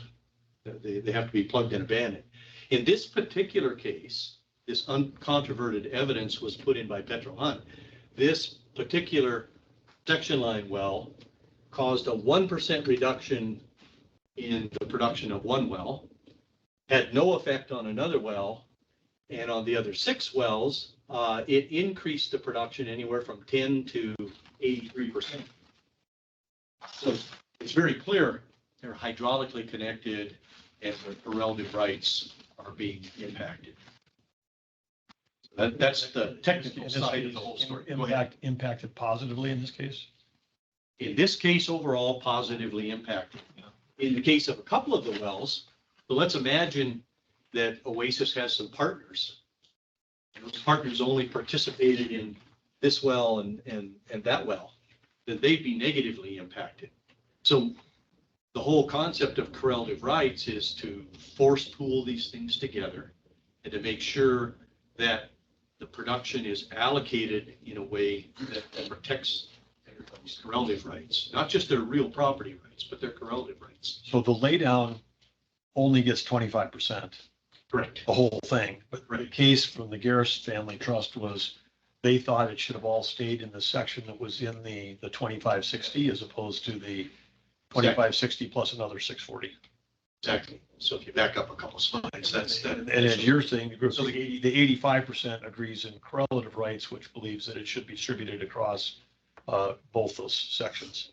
But that Exactly. both the lay down unit. So the majority, we went through this whole discussion with the BLM and Honor back in 2015, because they were trying to figure out how to write communitization agreements that matched up with our philosophy of section line wells and overlapping spacing. And the majority of those 1,432 wells are actually on the reservation.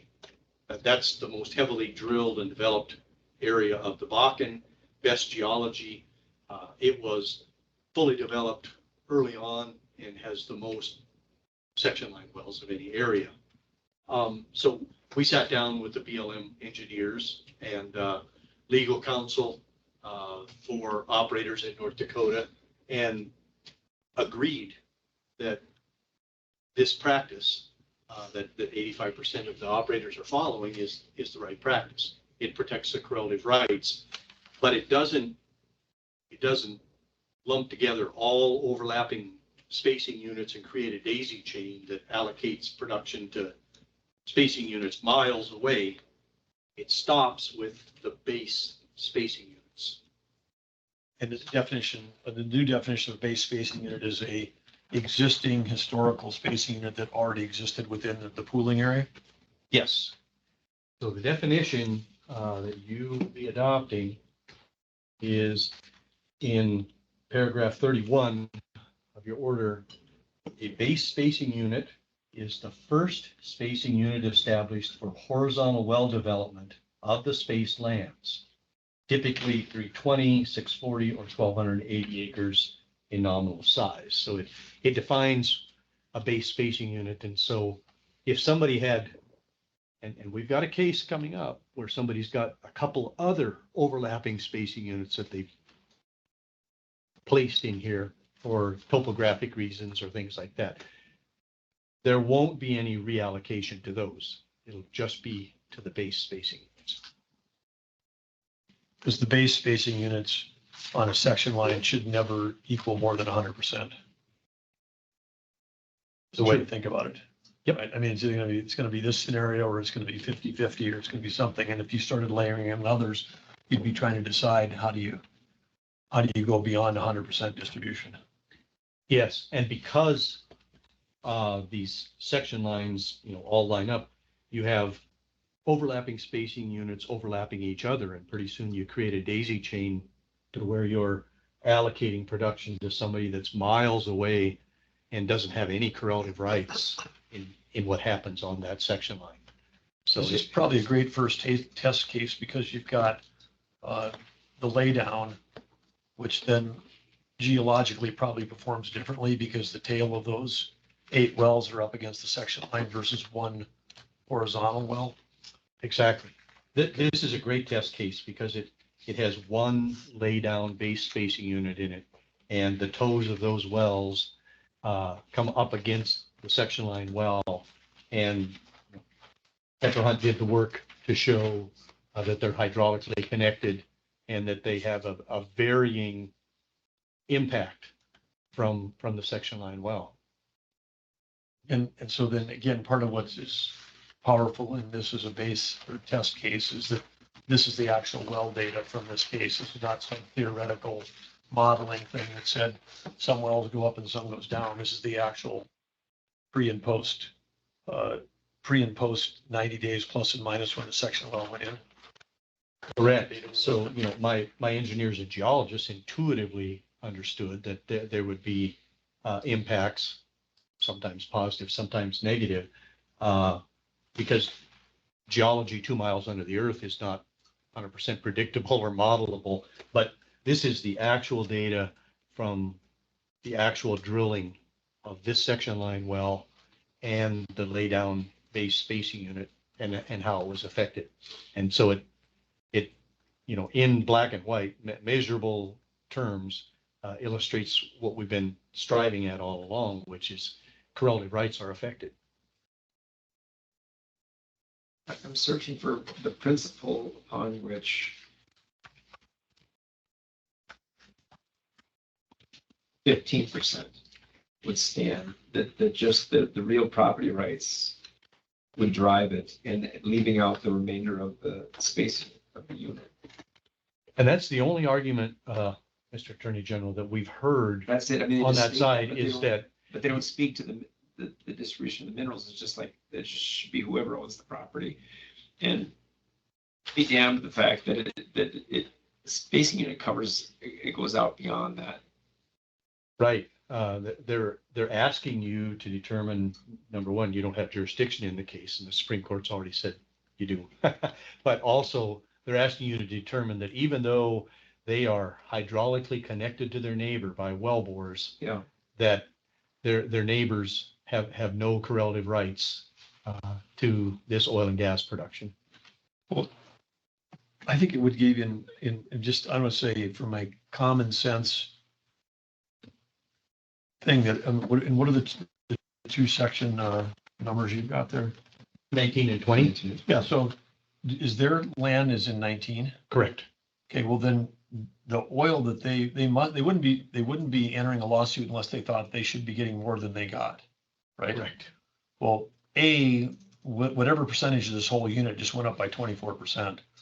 So that's a positive outcome for them. But B, if those wellheads, if these are all the toes and these are the wellheads over here, then if you didn't have your neighbor in section 20, there would be no realization of that increase in production on your real property right, because it has to go through your neighbor to get up to the surface to do it. It has to go through the well bore that crosses your neighbor's land to get to the surface and get sold. Right. So then, I mean, if you're going to extend that principle even further, that every time we have a 1280, then someone would be trying to say, well, my 640 produces more than yours and I'm entitled to more than you are. Oh, but I only own 160 acres and mine is the richest producing piece of all. And well, then you're sure you keep drilling it down like calculus to smaller and smaller bites, and somebody's got 10 acres and well, mine's the most productive. So you would end up, then it blows up the whole idea of pooling. It does. Yeah, it literally blows up the whole idea of statutory pooling or even voluntary pooling. Mhm. So when we, after consideration of this today, will there be a path for them to challenge it and go back into court again? Or what's the roundabout path here? There will. This order will be appealable, so they'll have 30 days to appeal it and then process it up through the court system. And I anticipate that it'll get appealed. There's a lot of money at stake here. What would be ideal is Even though they're getting a bigger check. correct. Even though their check is bigger than before the section line well was drilled, they think it ought to be twice as bigger. I know that's not good English, but. Yeah, but if you've already got the Supreme Court that said that it's the authority of the DMR and the Industrial Commission to make that decision, then what actually are they appealing this go round? I think what they'll be appealing is that property rights are what matters, and that property rights are correlative rights, that the Section 19 owners have no correlative rights in this overlapping lease line spacing unit.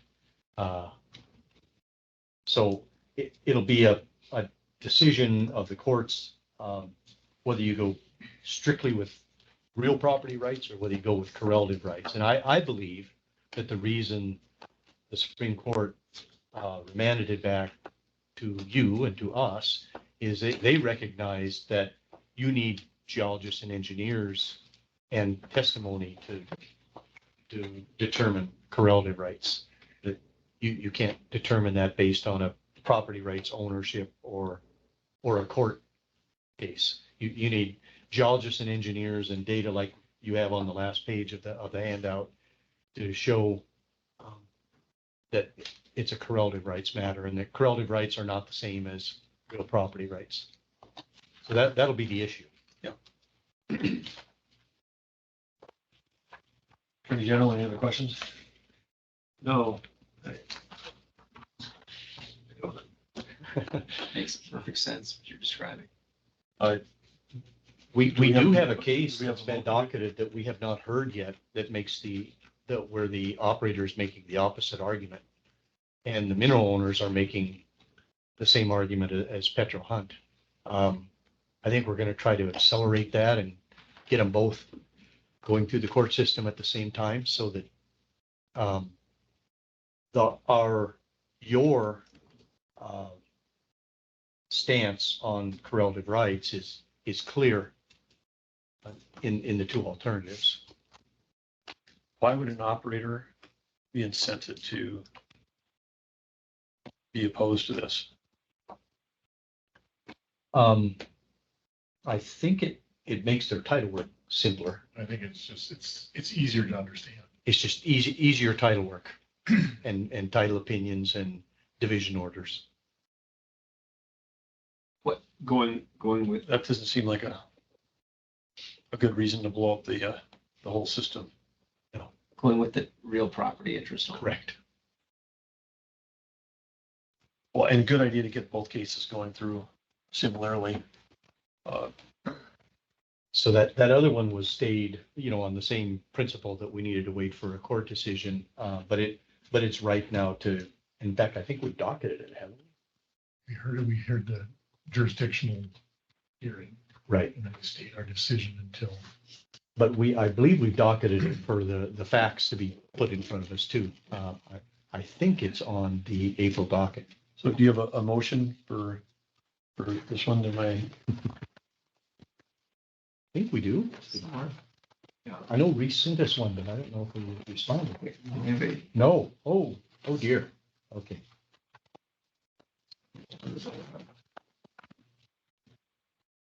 We did not get you a motion for this one, or, First time we're making motions over here. yeah. Well, You want to give us you want to give us a sample motion off of that? Yeah.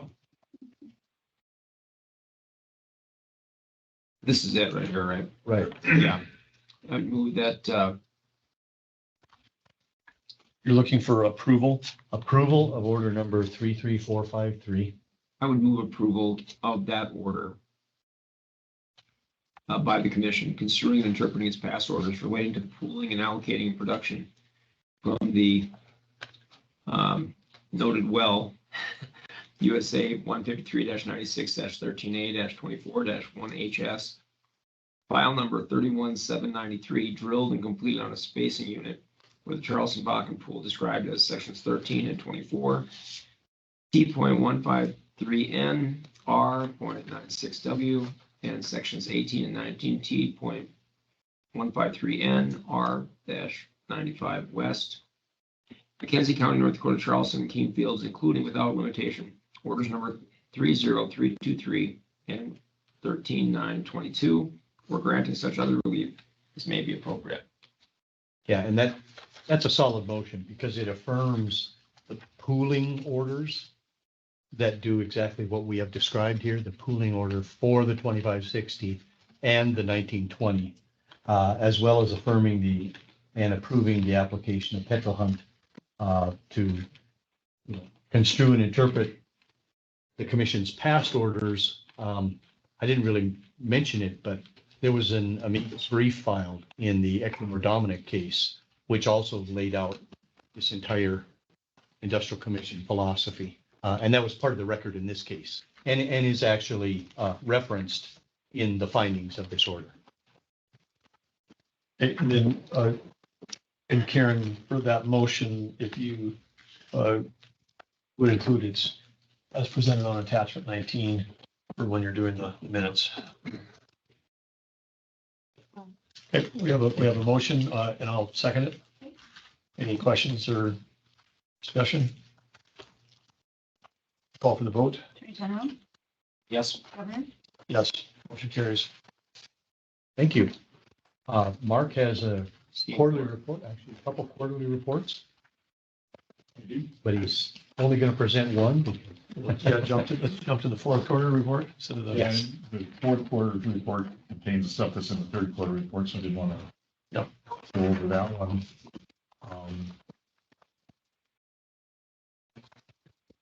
So the first thing on page one, I want to correct a typo. I have third quarter at the top. I guess my secretary didn't catch that, which is me. So that's the fourth quarter report.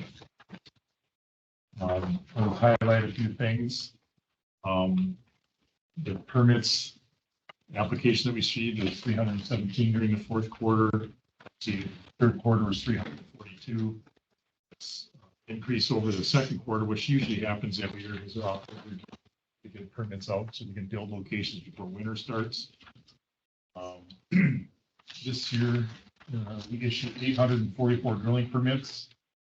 That's a 6.5% increase over last year. The permit approval times has been trending down. We hired a new person about a year ago to help out with permitting, so that is reflected here that they're getting trained and up to speed, so the permit times come down. The rig count is down a little bit this year, kind of stuck in that 35 to 40 range, and doesn't seem to be growing. We attribute that to there's been a lot of mergers, so when companies consolidate, they pick up or they usually drop a rig or two because of the one company now. Is it labor shortage playing into that at all? Not so much anymore. It's more just that there's a lot of mergers.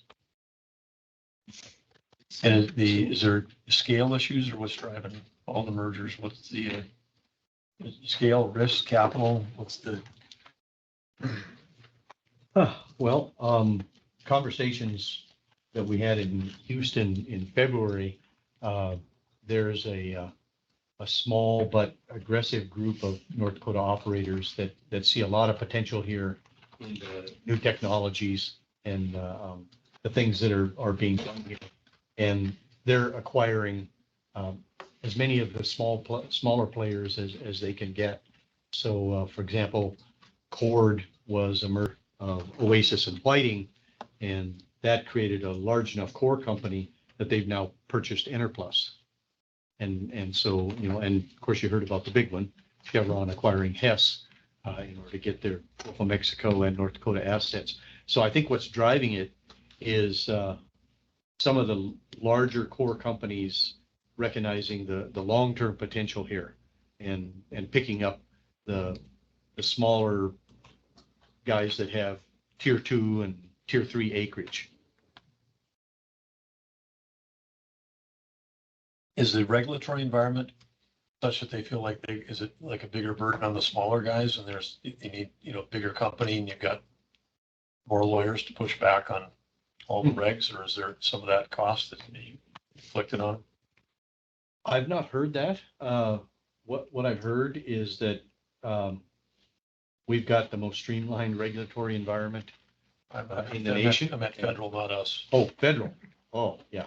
I mean, that is having a major impact on some of our large and small operators, but in particular, any small operator that's trying to work within the grasslands or around the U.S. Fish and Wildlife lands is just getting squeezed out.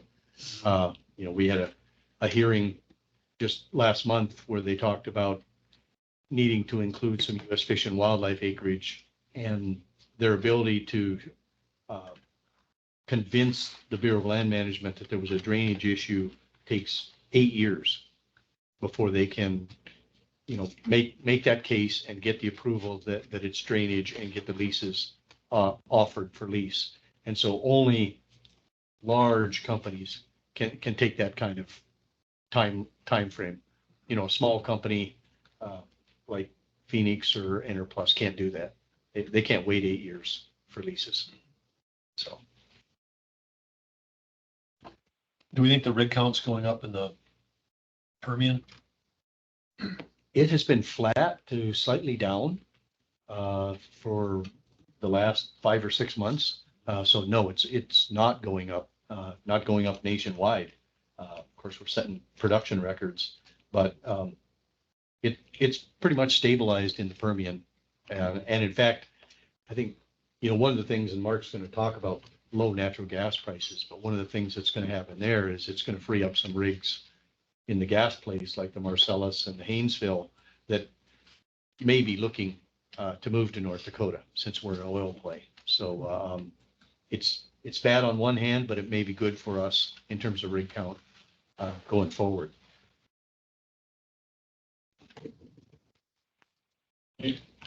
Moving on, there's about 343 wells waiting on completion. We think the new normal for that number is going to be around that 300. Just the time it takes to get them drilled and then fractures out there to get them completed. Barrels of oil per day at the end of the fourth quarter average was 1.26 million a day. That's a 3.4% increase from the third quarter average. The gas production was 3.43 million a day. That's about a 3.6 increase from the third quarter average. Our gas capture is at 95%. That's an excellent number. Bakken Petroleum System oil now accounts for 98% of our production in North Dakota. Oil price average in the fourth quarter was $70. That's a new record high, the 98%? It is, yeah. Yep. And on the one hand, almost all of our eggs are in one basket. On the other hand, it's a huge basket. So if you're going to have them all in one basket, that's the place to have them. On the enhanced recovery, wells, which sort of looks like it's been pretty stable, went down slightly. What all goes into that definition? Those are enhanced recovery units where they have come into the commission, got a approval to establish a secondary or enhanced recovery unit. So that turns all those leases into one big lease, and then they can do injection and things like that. It also does include a couple of Bakken units that are in there. I know that there's been a change. I mean, the tax code supports doing the enhanced recovery. Are we tracking to see whether or not there's an ROI in the way or do we have the right size incentive and the right kind of incentive? I mean, are we getting, or do they report to us the impact of their enhanced efforts in terms of increases in production? They do. And we're going to have a lively discussion of that incentive tomorrow at interim taxation. And it doesn't appear to have triggered the carbon dioxide or whatever coming to enhanced oil recovery projects. We're very, very much CO2 constrained. And we just got a peek at the model that EERC is putting together for the Bank of North Dakota for their ESG committee, which, really affirms that we are tremendously CO2 constrained going forward. And we're going to be far, far short of what we need to process even the core area, the tier 1 area in North Dakota. So you're looking 20 years out and they're only going to get to about 175 EOR areas out of 1,100. So how do we get the word out on that? We still have a strong and vocal anti-CO2 crew. Well, I really hope that Reese's committee that's meeting on Thursday has a plan to get that information out there. I talked about it yesterday on my KX News podcast that's going to be aired Monday, but not a lot of people watch my podcast. So I have a 5-star rating, but I think I've only been rated by one person. So yeah, we do absolutely need an education. Is that Mark or a family member? Bruce before you left. Yeah, right.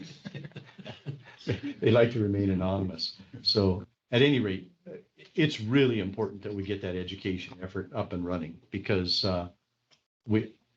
people just don't grasp how important that is. I'm gonna show the interim taxation committee tomorrow what happens if we can't deliver CO2 to the Bakken by 10 years from now. And I call it terminal decline because that's what it is. It just takes a nosedive. And we've seen that play out on Fort Berthold, where production is down 65% since 2019. And that's what happens when you finish full development and you don't have EOR coming behind it. Or when you stall out the development for various reasons, like federal policies. They're down, how much? 65%. Wow. In 5 years. Wow. That's, well,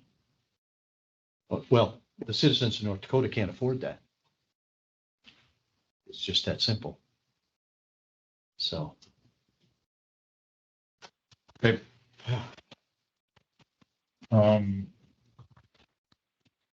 Going on to the oil price, I touched on that. The average price in January now is $66.40.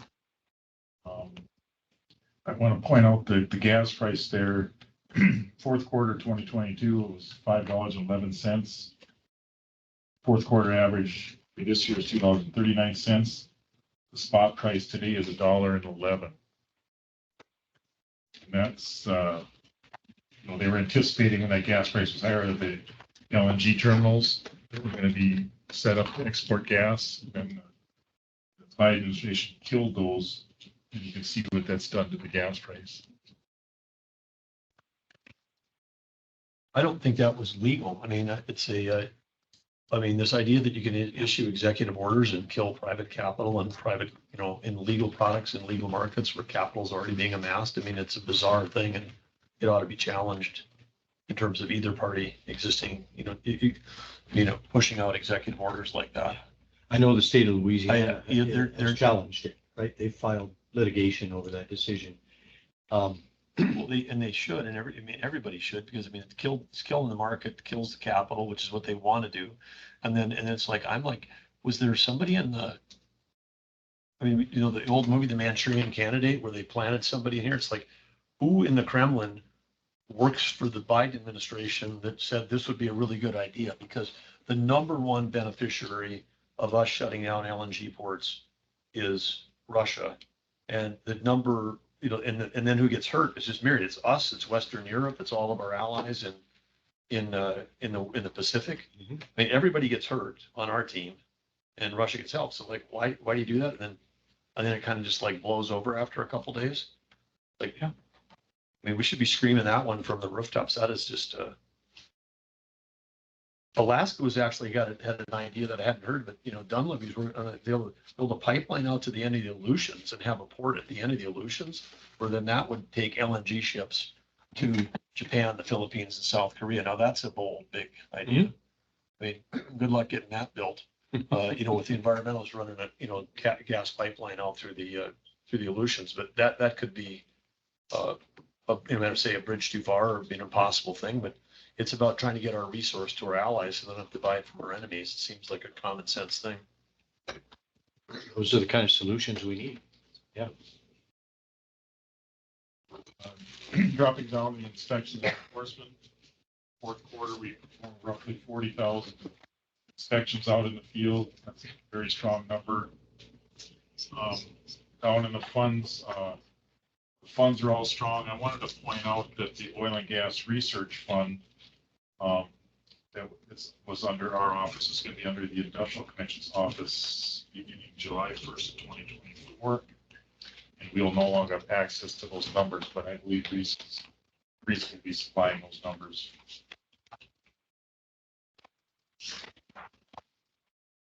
What's going on the abandoned well front, Lynn? We got this money in the fund. I mean, are we have any action going on there because we did a great job of whittling that down. So we're shut down. We're shut down for the winter. Yeah. But we've got 118 sites that we're going to reclaim this summer, which will deplete that money.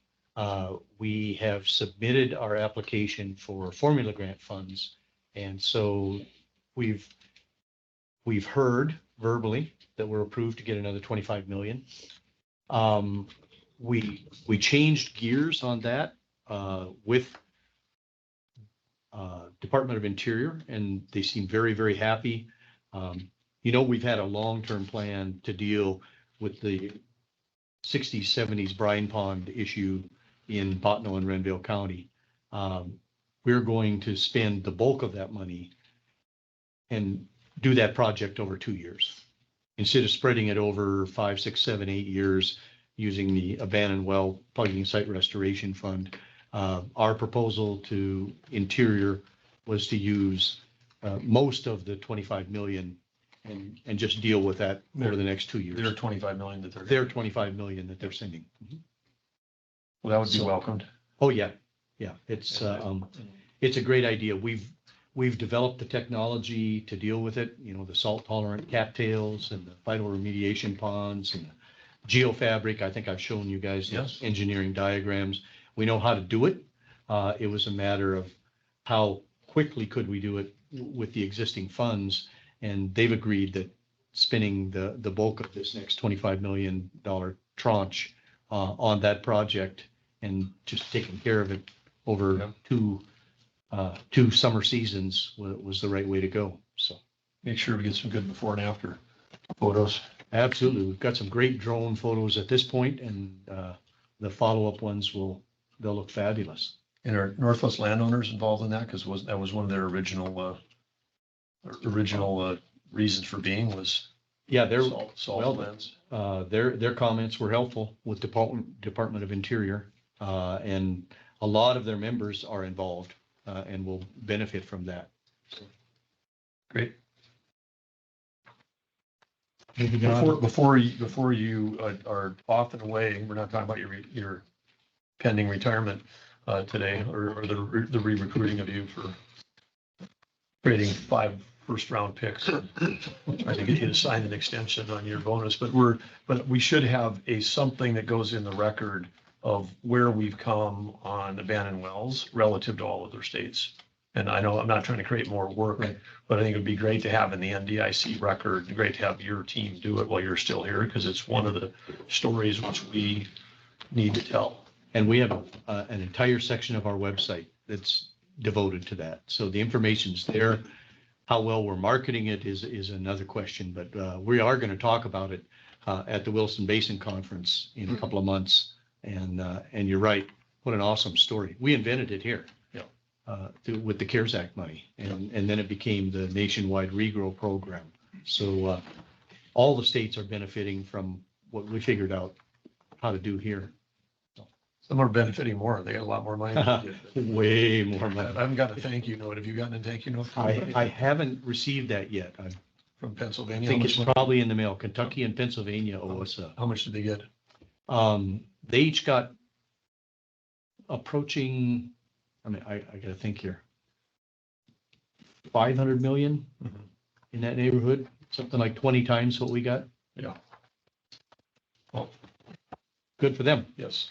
I mean, Good brother. Okay, keep charging. Moving on to the next slide, the daily state gas volumes. I just want to point out the dotted line on the top, that's the GOR. You can see it flattening out a little bit. That's the result of the companies moving out in the tier 2 and tier 3 acreage. So was to be expected. On the next slide shows our gas capture at 95%, which is excellent. The next slide I want to just chat about briefly is in the past, I've given you a map with gas plants and stuff on and a few little tidbits here and there. It really didn't tell much, but this is just a summary of the gas processing meetings with midstream companies. We had 9 meetings in the 4th quarter. And the highlighted information is just interesting information from each one. I'll just point out a few of them. The One Oak plant, they do acid gas injection off their plant there, and they've injected over 3 million barrels of acid gas into the Dakota group. They got a couple of big projects, the North Charleston area. Those are being installed in 2024. It's going to alleviate the bulk flaring. That's been a real issue for flaring in North Dakota. One thing. That's great news. It is. Oh, yeah, It's really that's good news. fabulous news. We're going to get 2 16-inch pipelines into Charleston. Finally. Got the Forest Service to come around. Way to go, Lynn. Targa, they have several gas plants. One thing that was interesting about them is they do have to interconnect with other operators to alleviate flaring when when there's infrastructure maintenance. The SOGC, that's formerly Sinclair Oil and Gas.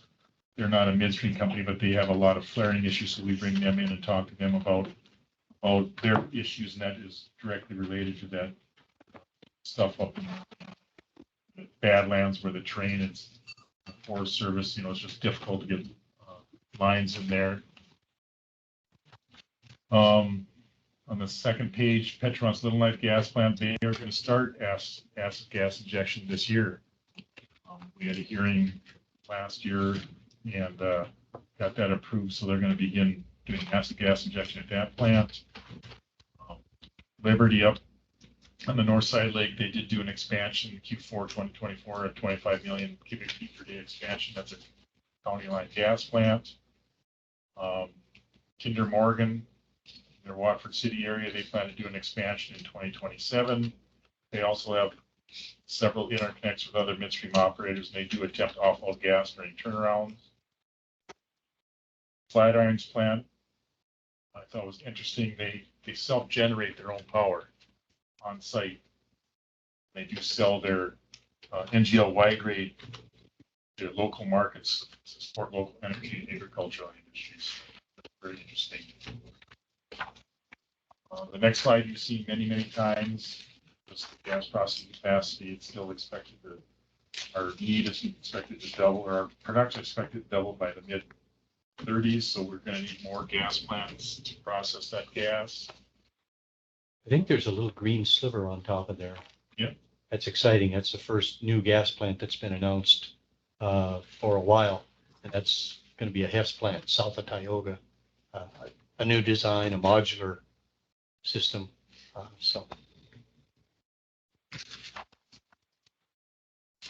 Drilling permit review policy, there's no changes there. Then we get to complaints. There are 14 on here. I will just run through real quickly anything new. North Range, that's gone through the process. We entered an order for judgment on March 12th this year to try to collect on that penalty. NOAA Energy, the default order was signed on January 24th by yourselves. And there was a party there that wants to buy the equipment that's on that site. So they sent us a $10,000 check, and we're just waiting till they get that equipment moved off site, and we'll issue a bill of sale to them. So that'll help alleviate some of that cost there. High Plains Operating, default order again signed in January. It's been filed with OAH in February. AAA, we had a hearing back in October to confiscate those wells, and then we found out they were in bankruptcy. So we held off on confiscating those wells. The bankruptcy court since has signed a motion to abandon on March 13th. So we will be proceeding to bring you orders to confiscate those wells. I believe it was five wells, I think it was. 5 wells, yeah. WW Oilfield, we confiscated the well in November. We confiscated their $50,000 bond in December. And we sent a summons to appear and defend against the civil action, or the civil complaint was served on them in January. So waiting on that. The last page, Valkyrie Operating, they entered into a CA with us. They paid roughly a $25,000 fine. We suspended $25,000 of that fine if they have no similar violations for 2 years. Freedom Operating, you signed the default order in December. He issued the summons to appear and defend against the complaint in January. They failed to answer that. So we filed the default judgment with the court in March.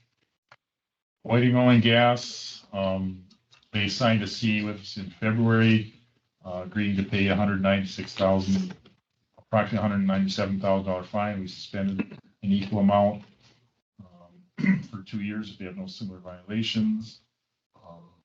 That one was, the complaint was filed because they had a frac job and they exceeded pressure on the backside and they failed to notify us.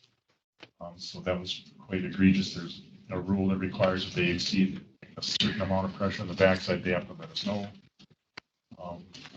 SOGC, they signed a consent agreement with us in March. We collected $115,000 penalty. We suspended $110,000 for 1 year. That complaint was for, it was somewhat unique. They had a permit. They decided to move it to a different location and drill it from there. So we found out about that. We issued a complaint. United Energy, we just served that complaint and just received the answer. That was for failing to plug wells and reclaim sites and failure to file single bonds that were required. SOGC again, we signed a C with them on March 6th, collected a $60,500 penalty. We did not suspend you for that. We had previous two up there. We had another complaint with them, so we considered that a second offense, so we didn't offer any reduction. And that one was similar, and they constructed a site without a permit. For Axis, we just served that complaint and they received an extension to answer that. Oasis, they signed a CA with us on March 8th. We collected a $50,000 penalty. Did not reduce any amount in there.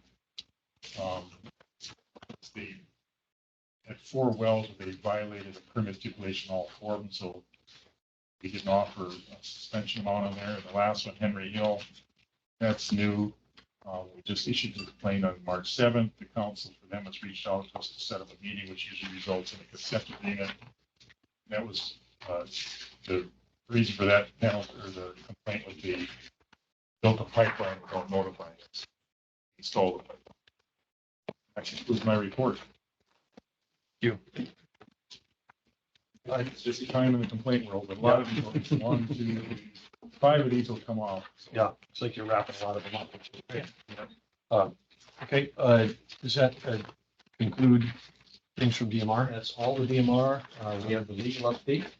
Stick around for that. Yes. And Phil, thanks for joining us. We'll jump right into the litigation update. Okay, so the update for the Pore Space Northwest landowners case is summary judgment briefs are due on April 12th. Ours is put together. We just got to make a few minor adjustments based on individuals the Farm Bureau has identified as allegedly injured. But like I said, our brief is more or less ready to go. Tell me about the people that, so there's finally some plaintiffs, sort of? There's sort of. Interestingly, some of the people Farm Bureau identified appear to have been people who voluntarily leased their interests into the program. So their standing is questionable, but they've identified some more people as well. And and so if somebody didn't voluntarily and they just got pooled, then are those the folks they're trying to round up to be plaintiffs? Those would be the people who would have the clearest standing. But then don't they get paid the same as everybody who voluntarily entered, right? Correct. And so the impairment is that their property is being used in a way to which they did not consent. And have we ever had that from anybody in a pooling agreement in a mineral owner, in mineral owner that gets, we had people that didn't want to be pooled, that got pooled and then got a check that said, I'm against. And that will be the I'm getting checked. Importance of this case is we are going to present to the court it as a conceptual way. It has a conceptual question, how to conceive of pore space. Does it see it as similar to oil and gas reservoirs, where it's a shared resource that the state has the ability to regulate on behalf of the majority? Or is it not akin to that, which is what the plaintiffs are arguing? And pooling orders have been challenged in the past. Unit orders have been challenged in the past and gone through the court system, and your police powers in that world have been strongly affirmed. Well, I would hope they would carry over. I mean, if you're presenting it in a conceptual thing, it'd be interesting to think how, if I was a landowner and I have pore space underneath my land and I've got my, 10 acres out of a 50 square mile area, and I don't want to be used in the pooling way, would imply that I want it to be used, that I want to use it, but there's not any way for me to access the utilization of that 10 acres of pore space by myself that I'm aware of. Is there? I don't know how that would.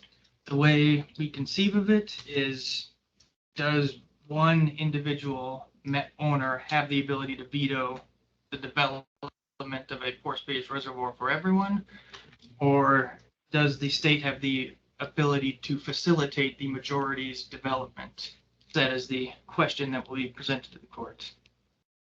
And we shouldn't assume that the court would, because if somebody said, I don't want a well on my land, in part of that pore space, is that a separate question where they could say, hey, I don't want a well, right? If you got, then because in the case of oil and gas, the surface owner may be different than the person that owns the mineral. In this case, the surface owner is going to be the pore space owner, but we would have accommodations for that, right? Because we've got the ability to.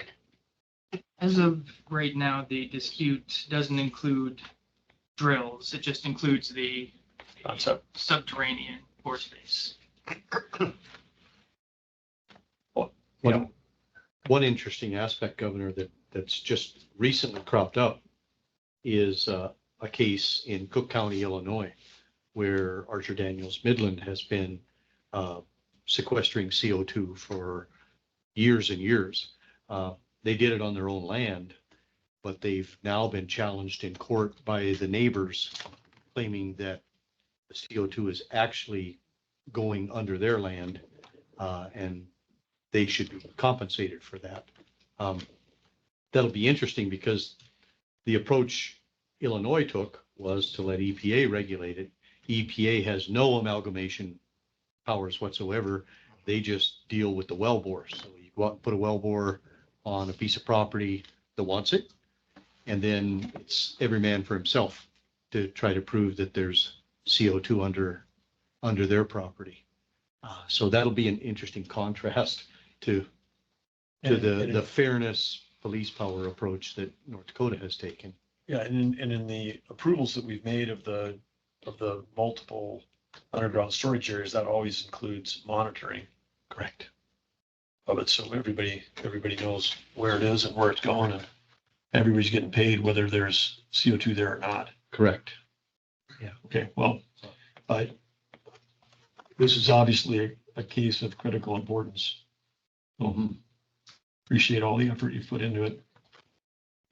Yep, and no additional update other than we'll be filing on the 12th. Okay.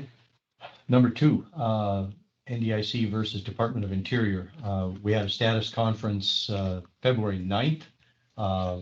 BLM did produce a witness, and we've gone through the transcript. We're preparing a list of additional witnesses and documents that we want for the May 29th status conference. Some really interesting information came out that they have no process for prioritizing parcels, period. Just whenever they deem one complete, they put it up for comment and perhaps include it in a sale. There's no prioritization process that they're aware of. Even though the Dakota Prairie Grasslands office in Bismarck is responsible for being the surface management agency that responds on whether a parcel should be offered up for sale, they send them to somebody in Denver and have no idea how that gets transmitted to the Bismarck office to actually be processed, or how it gets back to them. So a lot of information came out in this last status conference that we'll be following up on in May. So, fascinating. They are dribbling a few parcels out at a time. I think the most recent sale had 6, and one of them was a high priority parcel. So that's great. Judge Trainer understands what our issue is. So it's fascinating and disappointing.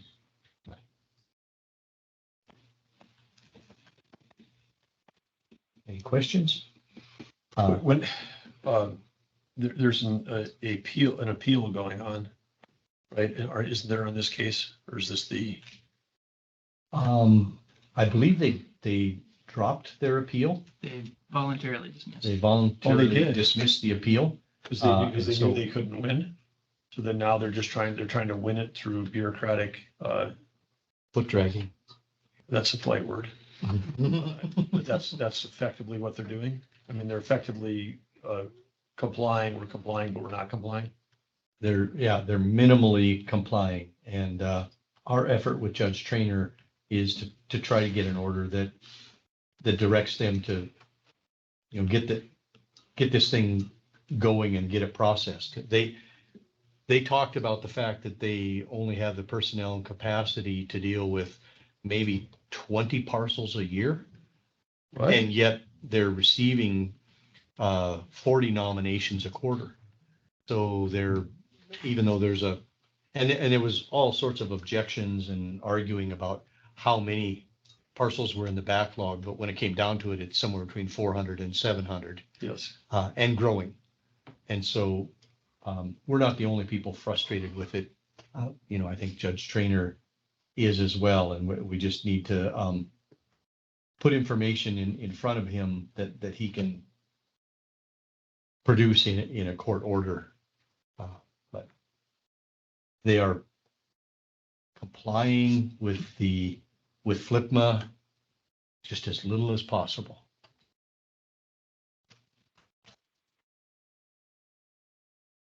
Number 3, Northern Oil and Gas, that trial will be in Stanley, May 7th through 9th. And that deals with a half a mile out of the 83 miles of Missouri riverbed, ordinary high water mark.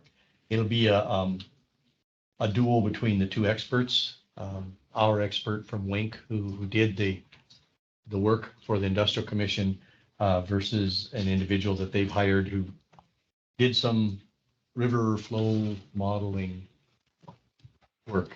I think we got a really, really good case. And so Judge Hager will be hearing it. Hager.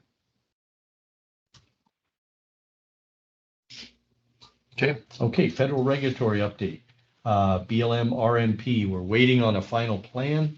We know that there's a 30-day protest period once that comes out. And there's also a 60-day governor review period in which you can say this plan doesn't match up with local and state processes and go back and redo it. So we need to be ready when that comes out to pull the trigger on both barrels. One has 30 days and one has 60. BLM Conservation and Landscape Rule, we're waiting on the final rule to come out, looking at partnering with some other Rocky Mountain states to help us in our effort with regards to that rule. BLM Mineral Leasing and Leasing Process, waiting on the final rule. That one, North Dakota is going to have to do its own thing because we have unique split estate issues that will really dictate where we go on that. Dakota Prairie Grasslands Travel Management Plan, our cooperating agency, that's 2 to 3 years out. We're looking into July of 2025 at the earliest that comes out. EPA waste emissions charge, comments were filed today. DEQ and DMR comments went in.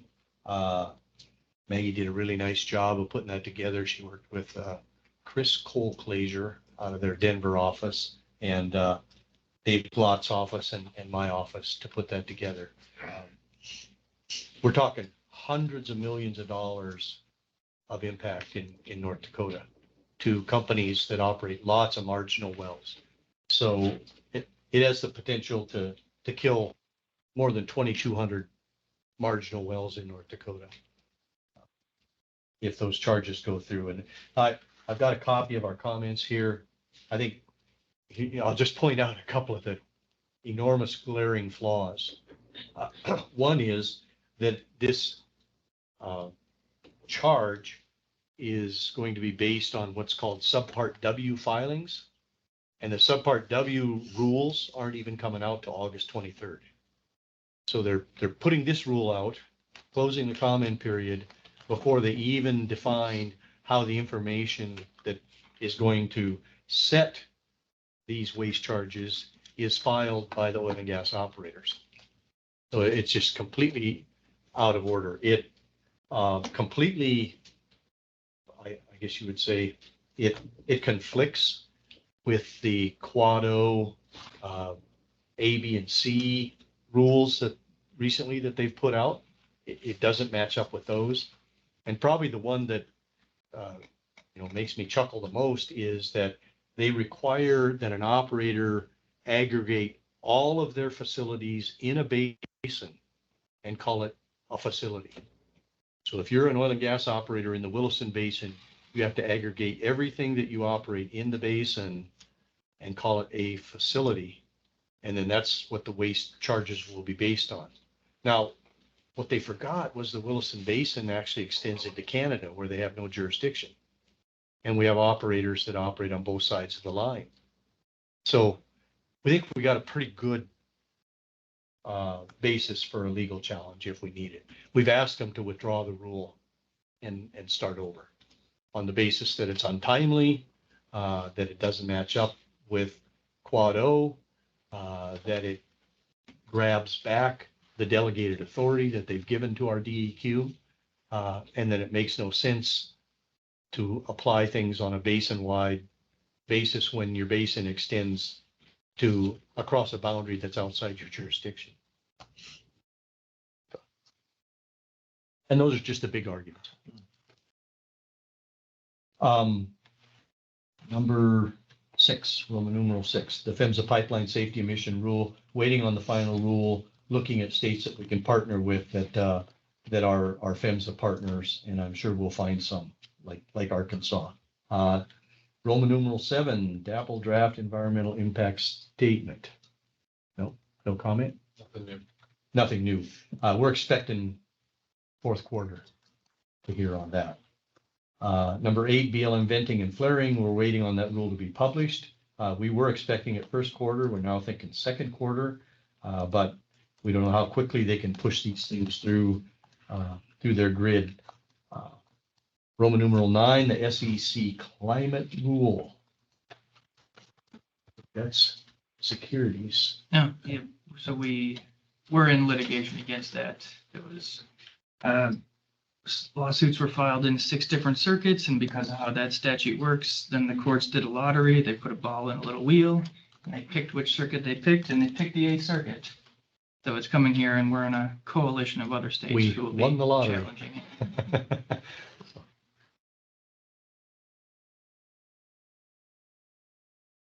And that's just the current list. Well, it's not even the complete list. That is the current list that affects DMR.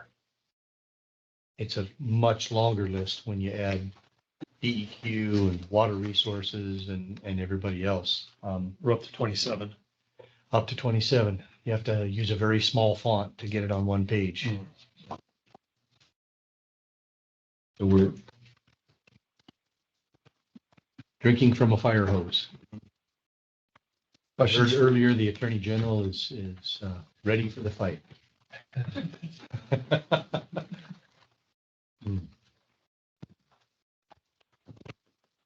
That's all we had. Governor, Attorney General, thank you for your time. I don't know if you guys were in the room earlier, but I'll say it again when you're here, because I'm not sure if Phil was here, but when we were going through with on the mercury rule and lignite, and which is another one which is reaches the realm of ridiculousness, and but part of it was understanding that we're spending millions today on litigation. The number's likely not big enough today, but when you take a look at the impact that this would have on oil and gas, on lignite energy, and if you're going to kill liquid fuels, then you kill ethanol, and if you kill ethanol, then you drop the price of land through the whole corn belt, right? I mean, if half the bushels are grown for fuel, and you take away half the corn crop, it's basically going to cataclysmic bankruptcies across all of agriculture from here to Illinois if you successfully get rid of liquid fuels. So other than our entire economy, that's what's on the weight of Drew Wrigley right now. And we have to, if Biden were to be reelected, then the budget that we put in December would have to have a massively larger number for litigation, because then we'd be literally fighting for our life economically as a state. And everything else that we dreamed about or talk about wouldn't matter if we don't win some of these lawsuits. And we need to have and we make it a priority here, but the Industrial Commission, this is one of the spots where we run into it. We run into it in lots of other meetings too, but we do a good job as a small state of coordinating with each other, but it's almost like it is so important that you have to sort of say, what's our full-time strategy as a state? It's not like, oh, that's, partly John and Ryan's job and partly Lynn's job and partly Phil and Drew's job and partly, Dave's job. And I mean, over the whole thing, we'd have to say, what are we doing? I mean, I know, and I'd say Doug was in Korea, but I mean, he's battled at the Water USA, and you and Dutch, you guys were fighting on all of those fronts. I mean, so it's a whole of government approach, and it's a much bigger effort. I mean, we're under-resourced right now for the onslaught. And I mean, the two more that have come out in the last 2 weeks, this tailpipe one from last week is just completely ridiculous. And so you've got and there may be more coming, because if they think that they're going to lose in the fall, then they're going to shove everything out they can. And as I think as Dave Blatt noted, that even if it's on flimsy legal basis, if it gets caught up in the courts, then it slows down capital flowing towards these industries, which is also a secondary objective. How'd you say it, Drew? You said they're smart, but they're not. Whatever. I mean, they're smart politically. They're not wise. I mean, they don't care about the outcome. They don't have that plan B. They don't care. And I really do think they just want to eliminate us politically. They get tired of, having all these, hundreds of millions, tens of millions of people that are represented by, and then we've got this small population out here, and we've got 2 U.S. senators and a congressman and a governor and people who want to go to war with them too, and resources to battle them in court. And they want to, the only way to eliminate that, they can't get the coal out of the ground for us. So we have to find some way. I just think it's a brilliant way to just pinpoint at that. And it's so obvious, the lignite industry, but then also obviously the oil production. And you think to yourself, maybe North Dakota doesn't have the resources or the will to have that fight. I mean, maybe we don't. Maybe we won't allocate them. To the governor's point, we can't make sure we can never get into a situation where we're under resourcing battle, because we don't have the law firm necessary to have that battle. No. Those they exist around the country, but no states do. States all are hiring law firms out there to, make them an arm of their state governments and then go to war. I mean, full employment for lawyers, it's perfectly in line with their political philosophy in that regard also. Dave Blatt shares in Texas's DEQ has 3,500 people. And the federal government has the biggest law firm on the planet. They right? do. DOJ. And no end in sight for the money that they print to back them. So, we don't have that. And we've got one of the smallest AG's offices in the country. So we meet regularly, gentlemen, and one of the things that we're currently doing is identifying which of these rules have real and immediate harm to the state's economy.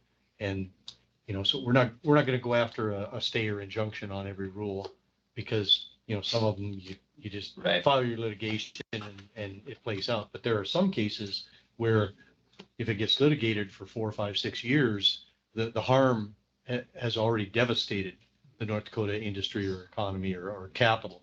And so we're trying to identify those and make sure that we go after a stay or injunction in the right spots. And it's not appropriate in every case, and it takes a huge amount of resources, and it changes the flavor of the litigation. So it's something that needs to be dealt with in a very precise and effective manner. But that's one of the current efforts. Well, thankfully, we don't have to make them care about North Dakota, because they don't at the end of the day. They don't care. Right. And we're not fighting from a standpoint of, well, this is really important to us because our jobs all depend on it. They're violating their own federal laws in a lot of instances. They're exceeding the authority that's been given them by the Congress in other instances. But they don't care to that point. They just like to gum it up, like I say, they just gum it up. And we talk about capital in these meetings a lot. And just can't let that happen. Right, it's not, this is so urgent. I mean, it's urgent and it's cumulative and it's compiling.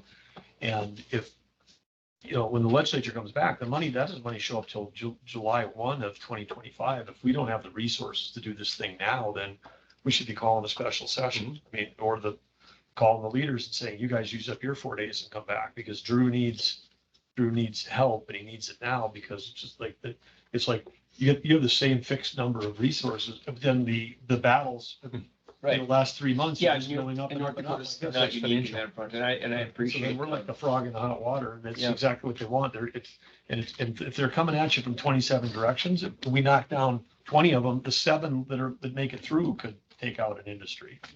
Appreciated your comments along those lines and our strategy review and thinking going forward. I mean, we'll, in the first part of the biennium here, but if we do get to that point, we'll of course make everyone aware we're step away from that. The resources currently allocated from the last session. And we got the 3 But million. the legislature's been good too. We got the 3 million from the lignite, but Right. I don't know if that's gonna last from now till No, June 30th. but- I mean, so it's like, but I wouldn't leave any of that ammo and I wouldn't leave any of that ammo dry, right? I'd get that going out now, because it's like having some of that money left over 18 months from now, if we, No. well, I think that would be. No, that's not the goal. I mean, and we, like I said, we'll keep our eye on that. And the legislature's been so supportive of this. I think we all recognize that they would be there to support our efforts if needed, so. Well, The yeah, I the mean- folks that have been helping us with our comments have been really great. For example, this waste prevention rule, it was pointed out over and over where it violates the Clean Air Act. So you're right, they're violating their own laws and they simply do not care. Yeah, it's been clear to me for my first weeks here, and I'm on the Supreme Court to watch North Dakota versus the EPA, just read through the thing. They're not even calculating that they expect to win. I really don't think that they are. I mean, they might get a favorable panel here and there in a circuit court or something. It's like, they just know that it gums up the wheels. It costs states a lot of money, and you're not always going to catch them. You're not always going to have a favorable panel. And now we're go to the DC circuit, same thing. You don't know who you're getting on your panel. You have no idea. Nope. So then let's say you get a bad panel. Then you got to appeal. It's not the way these battles are supposed to be But fought. as you Though. They're noted supposed to be earlier elected today officials. too, I mean, that by executive order, when Biden got in office, he ordered every agency Right. to basically do this. Right. Everybody has Absolutely. maximum effort to try to. Yep. So we're reaping the end of that. Gosh. Sure. Well, appreciate everything that DMR is doing, Phil, you're Thanks, doing. guys. And again, we're there's not a time for heroes in any agency where people are like, oh, I'm working, 18 hours a day to like collapse if we don't have enough help. I mean, we've got to, if we don't have enough resource, this is just it's too important. There won't be, they're trying to kill the golden goose. And they got a lot of guns aimed at the golden gooses of ag baseload energy and agriculture. Mhm. They're coming, and it's not as what did you say to him? It's like it's their day of death penalty. They're not trying to hinder, they're trying to issue a death penalty, at least on 2 industries, both all the fossil fuels, oil and gas and lignite are there, all of these accumulate to, they don't want to like slow it down. They want it to be shut down. I think it's like 27 consecutive life sentences is what they've issued. So even a cat can't handle that.